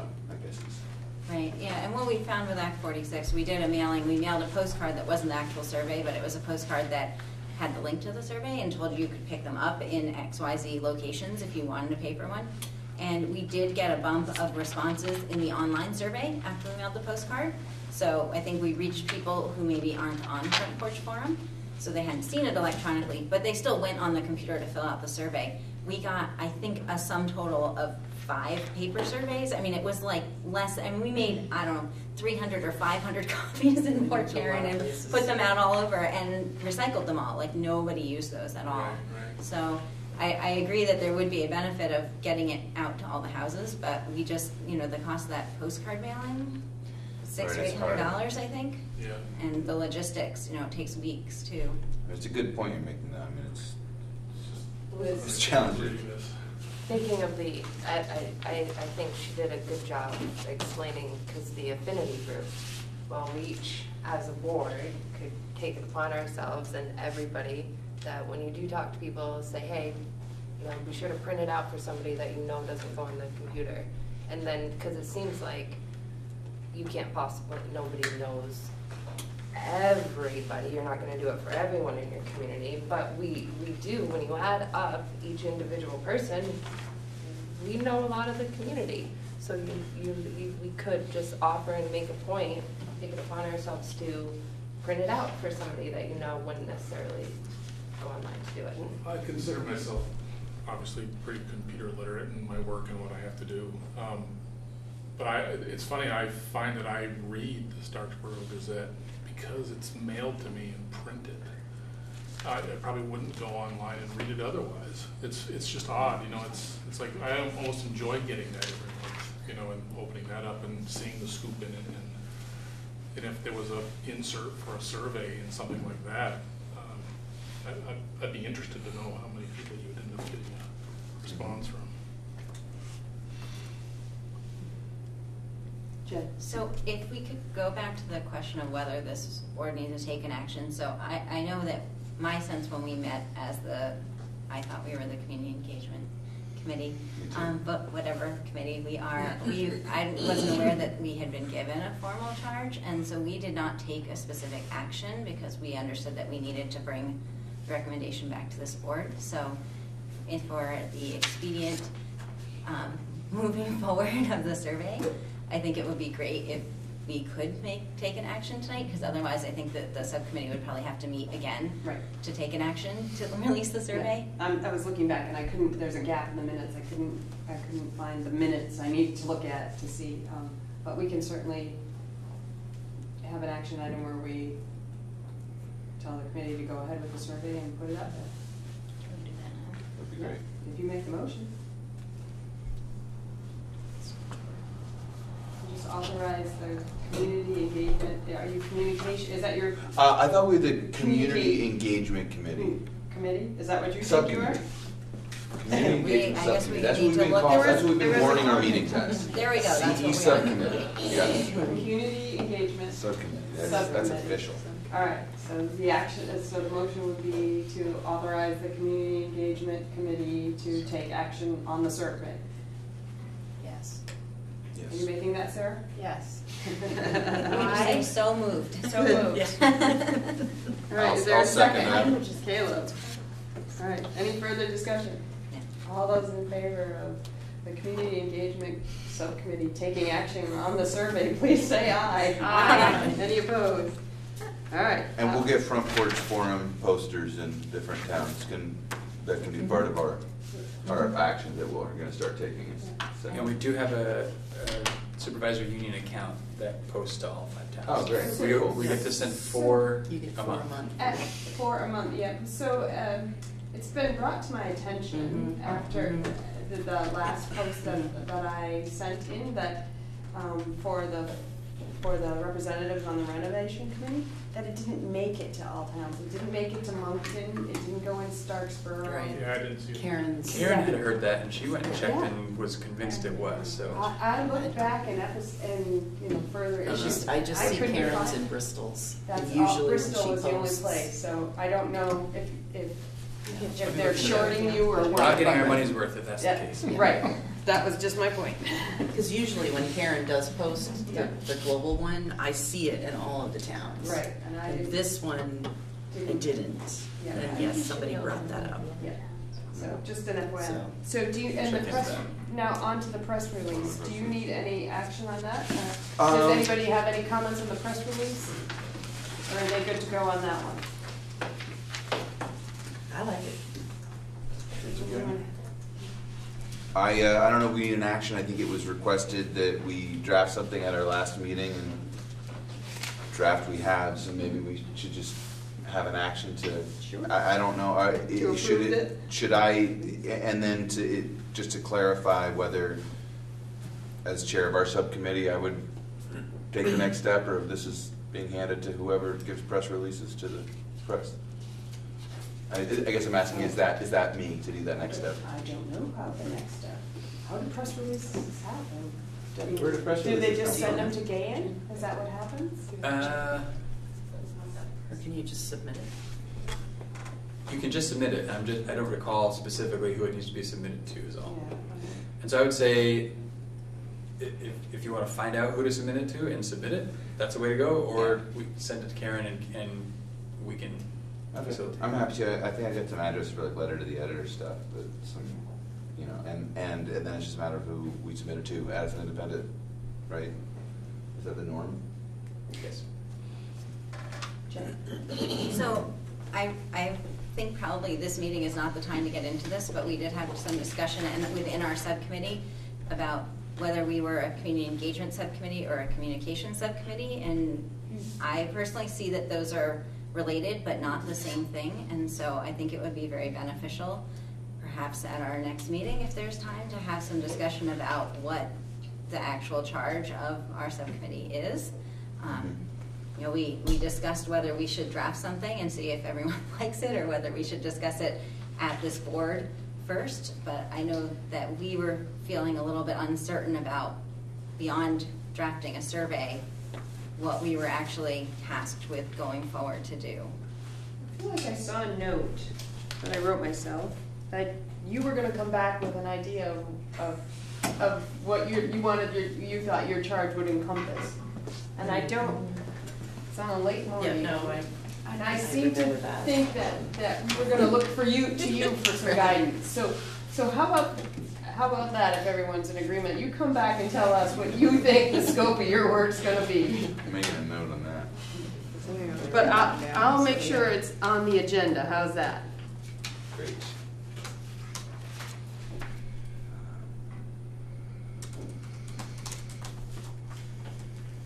Does that work for everyone? And then do you want formal action right now from the board on improving the That press would be release to great. go forward? Yes, and I'm happy to handle it. Okay. I can be so, Would you like to make that so motion? authorized. So we're making a motion for the, To approve, go ahead, approve for the the go ahead with the press release. Community Engagement Subcommittee to release the, or press release. Yes. Great. I'll Is second is that. That works for me. Any further discussion? Right. There are no other boards that are going to be putting out a similar release then, right? We, No, because we're the only one building the budget. okay. So, it's us. So who moved that? I'm sorry. So, Allison and Caleb. All I those- guess, Okay. can I discuss? Yeah. I would maybe suggest that depending on the decision that we make about our community engagement plan for the budget, perhaps there might be a small adjustment to that last sentence, if we have more detail, that we could include that. Agreed, yeah. With necessary changes. Did you catch that, Shauna, with necessary changes? Yes. Hold on, I think this changes. All right. Anyone else? All those in favor of approving the community engagement subcommittee release, doing the press release with necessary changes regarding the budget, please say aye. Aye. Any opposed? Any abstentions? Okay. All right. Okay, so back to the budget development timeline. Is there anything that we feel we need to change? Or add in or make a revision? Megan? Do we want to continue, are we still going to try to, I mean, given we don't know what the feedback's going to be or what our response is going to be, and we are only 18 days away from our next meeting, are we going to try to hold a meeting before, like a community meeting before, or do we want to wait on it? Like, do we want to keep that in our timeline, or do we want to be flexible around that depending upon, I mean, it's not even 3 weeks really out, right? Maybe exactly 3 weeks exactly from our next meeting, so we'd be trying to fit in a community forum prior to that meeting. So we can leave it in, I mean, and if we get enough responses and are able to pull it together, but I mean, I guess do we feel, just given the conversation we just had, like, do we feel that's feasible? I just feel like it'll be a little tight, but Yeah. Well, I guess. It's the wrong number. This is actually a high school and we're having a meeting. That's okay. Okay. Trying to work it out. Centers for Disease Control. Oh. I'm trying to do a survey. We say we have Add to a. the list. So I guess my feeling is if we are going to go forward for the forum on the budget before the next meeting, it would not include any input that would come from the survey. We would need to make a plan for that, and then we would be able to learn from the survey for future forums. It seems to me that, it's really the same discussion we had last month of, if we have a forum now, we don't actually know anything about the budget. So no one on the board is going to be able to speak at all about what's in the budget. So I personally don't feel prepared to say whether we should have it. I think it's a question of, is there going to be something to talk about? The idea, I think, always has been that if something can be presented early, then the board can have time to incorporate, the board and the administration can have time to incorporate that feedback in the work, because often we get the feedback too late to do anything with it. So to me, I think it's a question for you about whether there's going to be enough to be able to talk about in a meaningful way. I think it depends a little bit. So it depends on what you're after. So if it's a reaction to a presented budget, you get certain information. If it's before anyone's seen a budget, what's important to you as community members for us to keep in mind? I mean, I think there's different ways to go about it. I think your point that it's 3 weeks away, I suspect we will need every day of those 3 weeks to be able to finish the work that we're in the midst of and actually have something put together in a format to begin to get our heads wrapped around.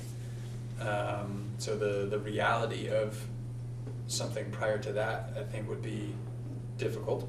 Perhaps not impossible, but really difficult.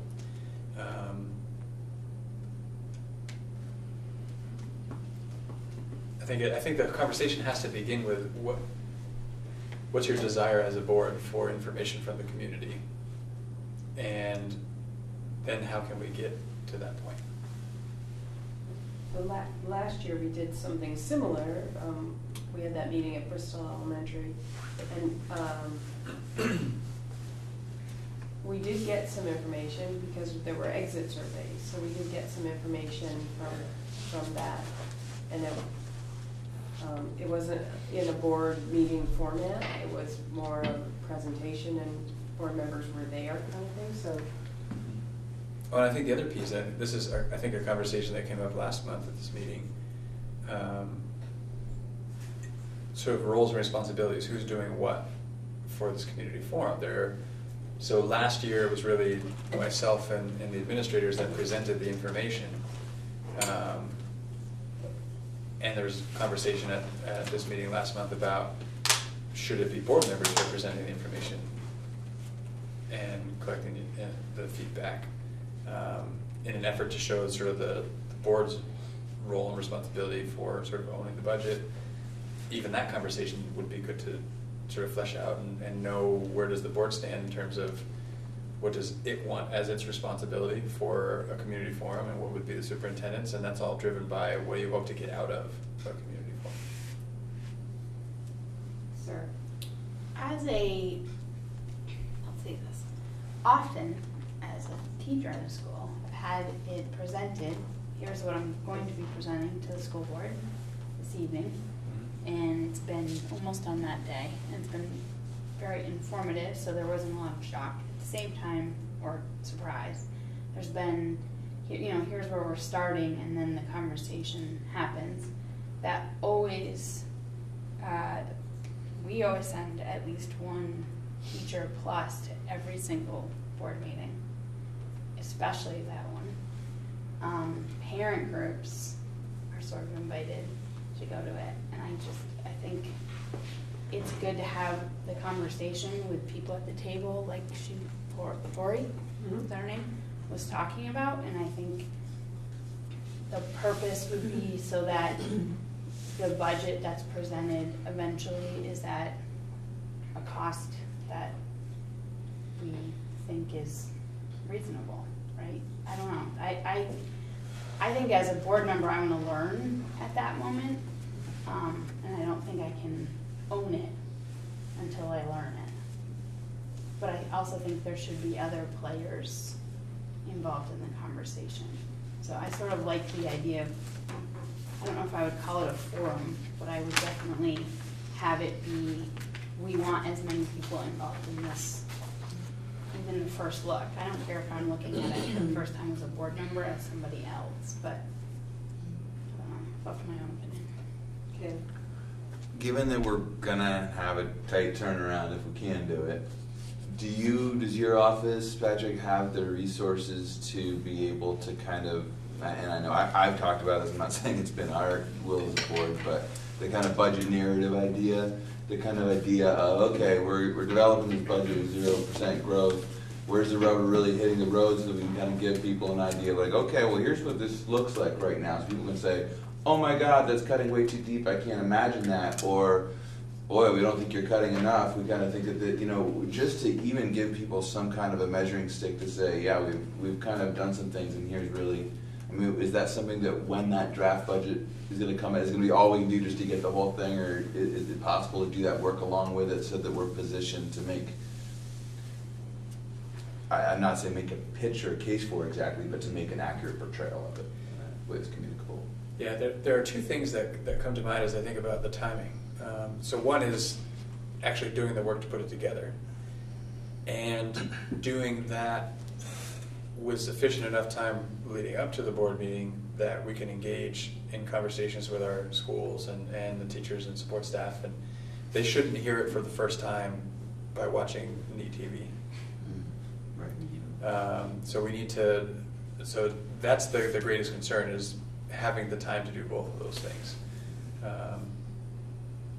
And there's a lot of work to do still. When did we do that community forum last year? Did we do it in December or did we do it in January? December. It was December 7th. If we had a community forum, like if you all, central administration, did your work to present us the narrative at the December 19th meeting, so that we see it as a board, and then hold a community forum in January, so that we can get through the month, everybody can get through the month of December, because 18 days in December with all of the other holiday stuff that happens at school and families, I don't know that having a community forum also in December would be a wise decision. Jen? Yeah, I think that's where my gut was landing, was that maybe it's something we can book in the first week of January. I think also it's just gonna be hard to get people there, you know, right before Especially the now. holidays. Yeah. You know, and we're asking them to come out and talk about the MAUSD renovation, and you know, I mean, there's a lot going on, and so I think the risk, the trade-off might be, nobody shoot me, that maybe we have to have more than one meeting in January if we get a lot of if we need to, you know, do something with that input.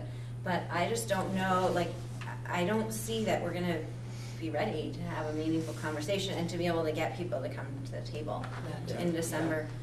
I do think you made a really good point about what do we want to get out of the conversation, and I always struggle with this with budgeting because it falls so much back into the ends and the means and the, you know, I mean, because really, you know, as a parent, if we come out and say, well, it looks like we're going to cut $1 million, and I'll be like, is my kid still going to have a classroom teacher? You know, like I immediately am going to be sucked into the paranoia of the details, right? Just like you were saying, you know, I think it's affecting the staff as well. Of what does this really mean? And so I think that the way that we keep it an ends related conversation is to be able to have, like what Caleb was saying, this sort of, so we've asked for this target, right? We're targeting, you know, this level funding, the ed spending, pre-class people, which means we've got to cut $1 million out of the budget.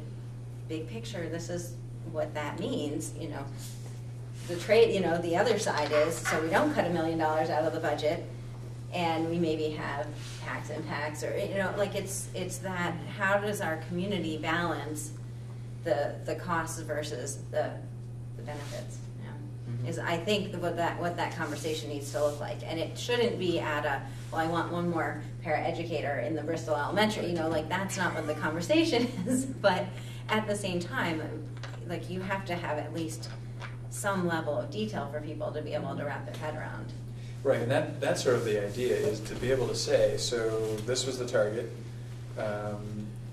Here's the reason for the target. Here's the implications for meeting the target in terms of tax rates and whatnot. But then people really want to know, as do you as a board, so what did it take to get there? And do the pros of cost savings sort of justify or outweigh the cons of the changes that needed to be made to achieve that? That's what you want as a board, that's what individual community members are going to want to know, and that will drive their opinion. The challenge then is to not allow the process to go to a point of people saying, that's, for example, that's too deep a cut, that position ought to get added in. Which is kind of what you were saying. So we have to sort of, to give enough detail to contextualize it, to have people really understand how they feel about the decision, but then not micromanage. If they say those are, I think the appropriate response could be, those cuts are too deep, instead of level funding, spend 1%. Like, so somehow say spend more to not cut so deep, but not say where the cuts How get it has to changed. be done. That values to say, you can be very descriptive about how you'd say to make the chocolate cake, or you can just say make a chocolate cake kind of thing. So I think we have to keep in mind how descriptive. we are in our discussion. I think we Basically, get it's down that road. that target, that target produced changes that are unacceptable, so we're going to change the target. Go back and redo it with this new target. Like, that's sort of the level that it needs to stay at. Right. Now that we're thinking about it this way, I think that makes sense. January, and I think we're gonna want to figure out a facilitator for that, so that it's not a school board versus community thing, or administration versus community, because that's what things felt like. I think we're gonna want to find somebody, because that's too much. I don't think, it's got to be a neutral party in the middle of that conversation for people to say, this is how I feel about it. And we could even do an exit survey, just a real quick, you know, it should be lower, it should be higher, almost like a vote. Not a vote, but a vote, kind of. And just to get a sense of maybe people that don't speak up and they're just sitting there listening. And that could say a lot about developing something that would pass without anything specific at all, just the cuts are too deep. Like the two options you just gave could be the survey, the exit survey. Because otherwise, if there's not somebody in the middle, I can see why she said that's important. It's just, I mean, I'm even amongst myself, I'm not sure how I feel, and I'm arguing with myself about it. So, let alone the community to us. So, if we could have the time and put it into January, and then maybe we could really make it be what we want it to be. Jen?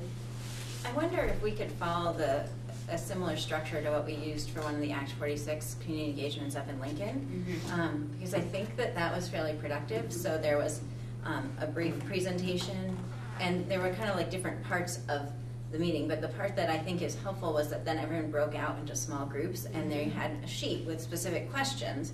I mean, it wasn't like 25 questions, it was like 3 questions, but the questions can try to guide the discussion, and then each group had to take notes of, you know, what kind of some of the things that came up. And I think people could fill out their own sheets, and I'd have to look back at my notes.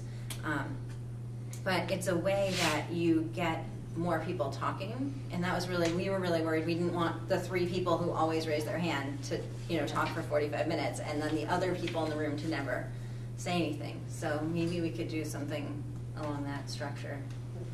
And as you were both talking, I was thinking about Rebecca's smiley face, Yes. sad face. Yep. That's all we need on an exit survey. I mean, Right. we could go as simple as, would you be happy with this, or would you be unhappy with this, kind of thing. I think you need a second question, though, because you don't know if they're unhappy because it's too much or too little. Well, we could frame it, you know, Do you approve or disapprove? Support. do you support this budget or not? It could be the Goldilocks approach. Is it too hot? Is it too cold? There you go. Just right. There you go. Right. Yep. We have 2 jars of candy, 2 in 1. All right, so to move something off our phone in this, is that just happen? Can that just happen as far as, like, I'm hearing people say they want to move the community forum to January. Since this isn't a board developed timeline, it's more out there, so I think, is everyone in agreement to push that to January? Yes. Yeah. Early. Early January. January. Yep. All right. Okay, because I want to keep us moving, we're kind of off our time track. All right, everybody okay? Can I just confirm what I believe to be true? Sure. What I think we're planning on? And this may take different action. So I think what I heard was a desire for a potential second meeting in January. So beyond the forum. So December, the intent being to have a draft. And then early January have the community forum, and then the regular meeting in January to approve? Or was there another January meeting? Only if something happens at the forum that leads us to believe we have to do something different, would we need that additional meeting, if that's the way I understood when you were talking, Jen, right? If it comes up that we've gathered some gigantic piece of information that, you know, Forces us to But how are we going to adjust. determine that if we don't meet to review it? And so that I was reflecting back on last year, and the reason why it happened prior to the December meeting last year was so that the board could hear the community feedback prior to its December meeting, review the budget, review the feedback, give direction to me to bring a revised January version of the budget for adoption. So we would need to, probably a week out from the forum date, plan a meeting for us. Just Because to otherwise just with the agenda item to review the forum. Community forum feedback. you wouldn't have an opportunity to reflect on the community feedback and have the potential to give me new direction based on the community feedback, to have it ready for adoption in January. We have to adopt, so. Yeah, we have to adopt. We're even looking into, so January 30th, I think, is our, very late January, I think it's the 30th, is the January board meeting. We need to just double check to make sure that that is far enough, is not too late that we can't get things warned and out to printers and all that stuff for town meeting. It's the 23rd.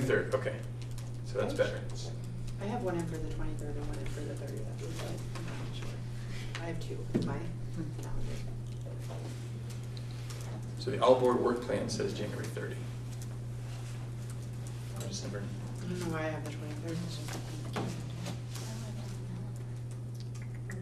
I have the SD meeting on the 30th, so. I might have, I could have put it in wrong. I don't know. I have both in Yeah, there, so. it's on the calendar, it's on my calendar for the 23rd. I have it in mind for the 23rd, so then maybe. Right, so we need to clarify Technically, that. the 23rd is the 4th. It's the fourth one. Maybe that's Tuesday. why, yeah, maybe I just like to. Well, I don't know if we meet on the 4th Tuesday or the last Tuesday. Which would be It's better? not the same as Well, January. on the ANESU calendar, it's January 30th. Which is better, which is a better Well, it's day? gonna depend on that timeline date, Oh. because if the timeline date That's is the just us two. 29th, then we have to back up that date. The 23rd is Because definitely we have- safer. Yes. We have to warn it by X number of days. There's like all these rules about. So 30, but not the 40. 30th. Right, the two things are warning it at an appropriate time and being able to get it to printers in time to have Right. everything ready. For the town report. And they're not necessarily the same window. 23rd it is. And the only meeting on the January calendar is us on the 30th. There's An no executive. carousel meeting or anything then. Well, the executive committee So- will meet that month too, but we'll have to determine. Could be the same night, could be a different night, depends on what's going on. So Okay. I think what I'm hearing is someone moving to change the date from the 30th to the 23rd? Is that- I would be happy to make that motion. All right. Do you want me to say it, Sean, or did you get it? All right. All right, so Jen made a motion. I'll to- second And Mary made a second. To move the January meeting from the 30th to the 23rd, is that right? Yep. All right, any further discussion? Who seconded it? Barry? Gary? All those in favor, please say aye. Aye. Any opposed? Any abstention? All right. Okay. So how does the other stuff get scheduled? Do we need to do that as a board, or? I think it would be good to pick some dates Yeah. and just to have some clarity, and that'll give me some direction to go with. Is that a good use of our time, to go through dates? We don't have everybody here. Maybe a doodle poll. Maybe a doodle poll would be better. Karen could do a doodle poll. To, one for a community forum date, and then a week after that to have a board meeting with just one item. It seems to me that the community forum would have to be in the first week of January. Exactly. And the board meeting would have to be in the second week of January to allow enough time for the administration to react. Correct. Should any reaction be required. Yes, that's correct. So community forum first week in January? Yep. And then a week out for the board to meet. And a board meeting, second week of January. Are we gonna stick to Tuesdays? You wanna, Well, I think the doodle poll will probably answer that question. we'll do more of a day for them.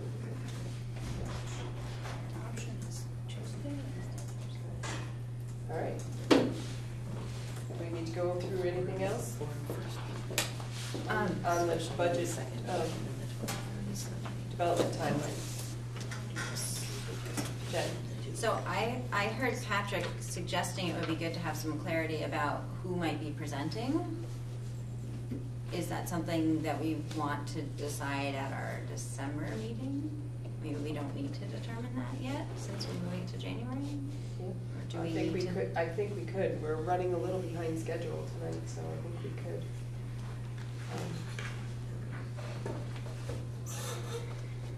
I'll write myself a note and get it in the next agenda. Plus, at the December meeting, we're probably going to want to discuss what the community forum's going to look like, since December meeting will be our only meeting before the community forum. It's just the December meeting is gonna be a carousel, right? So we're already gonna be tight on time, because we're always tight on time when it's a carousel. And we're gonna be seeing a draft of the budget, or some version of it. So it's gonna be a really We'll be long very meeting. efficient.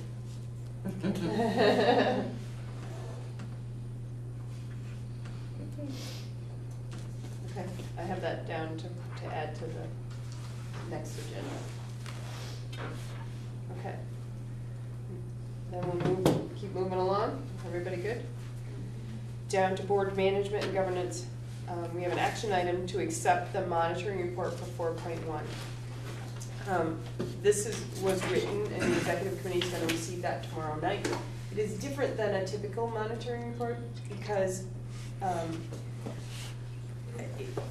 after a discussion at the policy governance table, I took on the task of writing it, but I said for this board to see what the report looked like, I was going to leave the last information from the last time it was monitored there, and then just add in the current, my current comments. So typically there wouldn't be that piece of 2016 conclusion in there, it would just be the 1 year back. But I left it in because I thought it'd be useful for this board, for members who hadn't seen the monitoring report to look at that. So the executive committee will see this tomorrow night. I did add some information in that about this board because I thought it was a way to present some information to the executive committee. We've had not been good about training, and this board taking the task on and having the training at the meetings, I think has been helpful because it gives everybody the information all at the same time. So I did put that in the report for the executive committee to see as well. So, again, this is just a practice item for us. To make a motion to accept monitoring report 4.1 governing style. I second. Any discussion? All right, all those in favor of accepting the monitoring report 4.1 governing style, please say aye. Aye. Any opposed? Any abstention? Next action item is to accept the interpretation of 4.7 governance investment. I make a motion to accept the interpretation 4.7 governance investment. All right. Is there a second? I second it. Sarah? Any further discussion? All right, all those in favor of accepting the interpretation for 4.7 governance investment, please say aye. Aye. Any opposed? Any abstentions? Okay. Discussion, the letter from Governor Scott, that was included in the packet.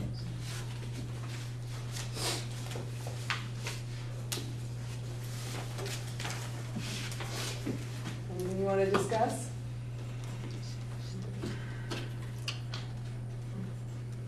It did say in there that they were considering possibly finding a way to change the timeline that we were discussing, that part about how challenging it is to get the budgets done and have enough time and all of that.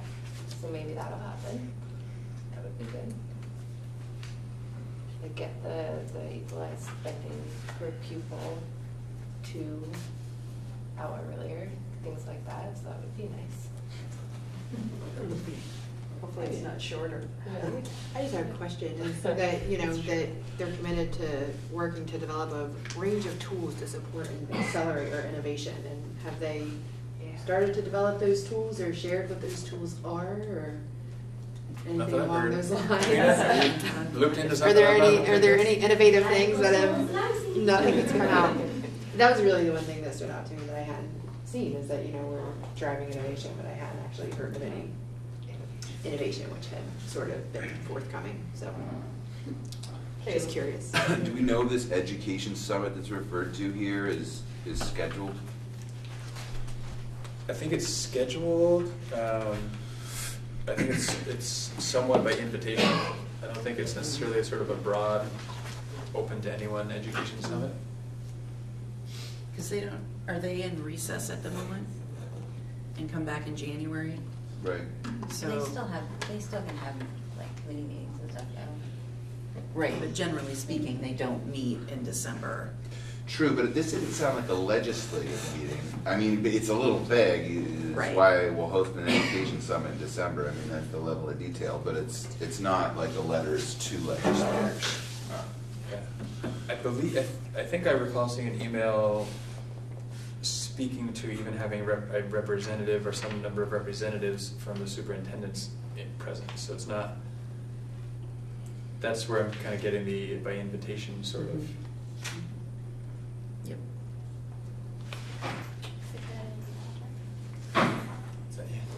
Well, I definitely noticed that this invites thoughts in return, and it does seem that some of the feedback that we sometimes have around some of the, you know, the timing of these things, not only year to year with budget stuff, which is less to this point, but in terms of the moving targets of, you know, Act 46 and then, you know, everything that's happened since then, even though that's not so long ago, just, and I know that there's many other, and that moving goalposts are part of the game, but I do think that just as my personal opinion is that the way that the tax stuff was introduced last year with no time to go through committee or talk about it, and with the budget held hostage to it, is a terrible way to develop policy. But I would say maybe constructively from that, or trying to say something constructive from that, you know, we need to make sure that we're giving because it has been raised, you know, in some of the articles we've had, that people who negotiated their labor contracts early are kind of being punished by this, you know, because they might have done some work earlier, not in all cases, but and I just think that even though people do give this feedback, it's important for school boards to give the feedback to say, hey, you know, if the Scott administration has good ideas on healthcare stuff, you know, please give us a reasonable opportunity to talk about it and participate in an open legislative process, because this is where the rubber hits the road on these decisions, and so often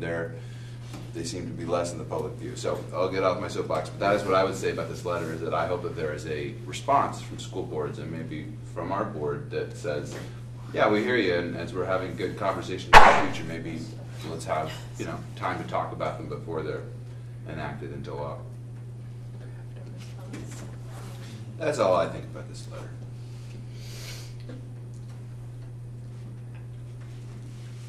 Maybe the communications board would like to It seems to me that the community engagement board would not. Don't cut me too much.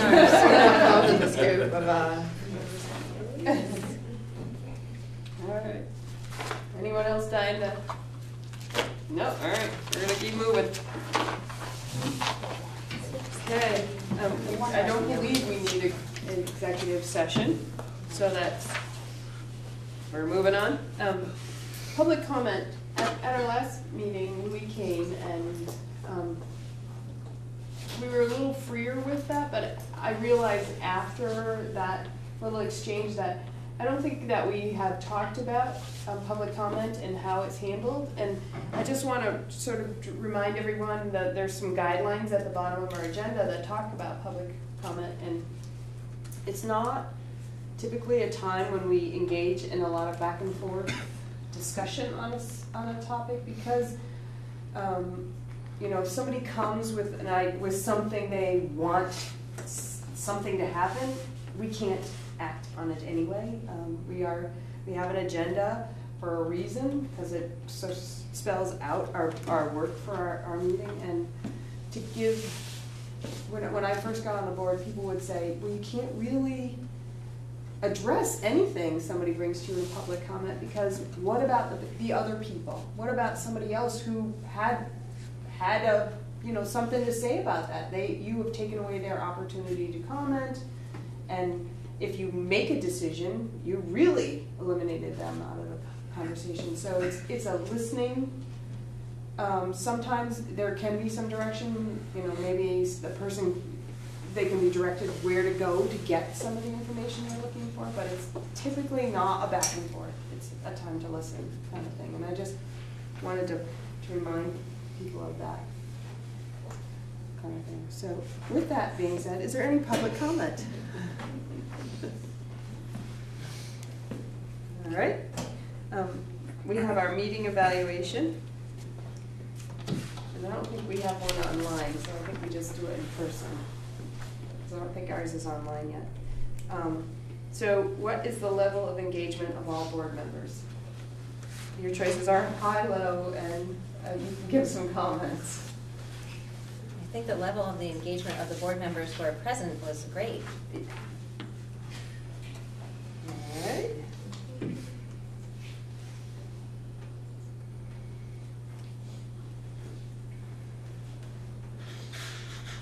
And that reminds me of another piece, which I'll send out in an email to everybody, but if you're going to miss a meeting, if you can just shoot me an email, because then it helps keep track of a quorum so that we can, I can know ahead of time if we're going to be struggling and have to reach somebody by phone or something.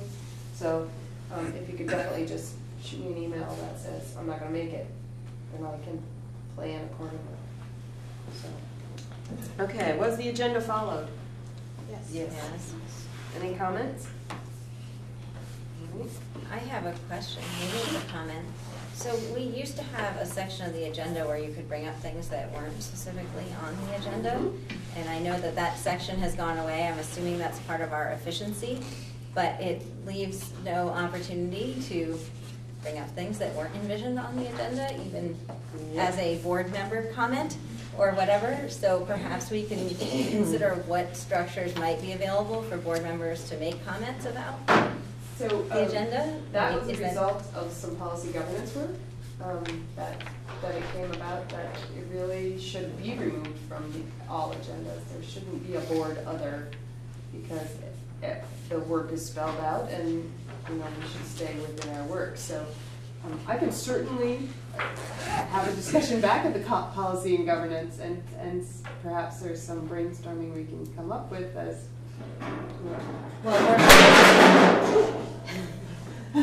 or perhaps it needs. We're already waiting.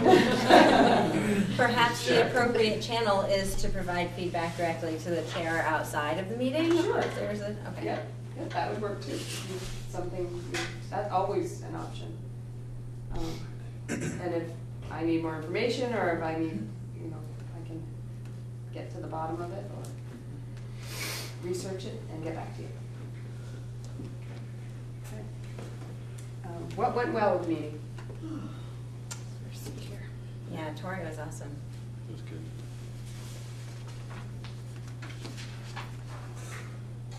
Anyone else?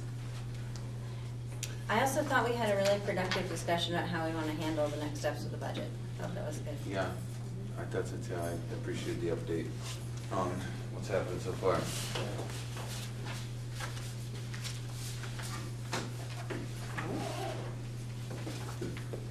What suggestions do you have for ways to improve future meeting?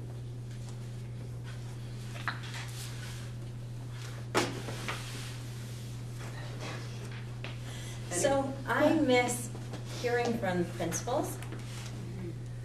And so I don't know in what way that might ever be part of what happens at this board, but I have always found that to be a really valuable part of the local board meetings. I feel very disconnected from each of the schools, since we always meet here in this room with all you wonderful people from the central office. But I think, and perhaps that's something that the community engagement subcommittee can think about in the future, but I think more sense of connection with the individual schools that make up this district would be great.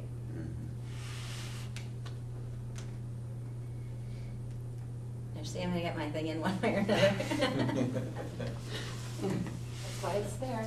Okay. All right, I've captured it. All right, anyone else? Okay. A motion to adjourn. I move to adjourn. All right, Megan, I'll second. Barry, second. All those in favor of adjourning? 11 Aye, minutes aye. early? Yeah. Please say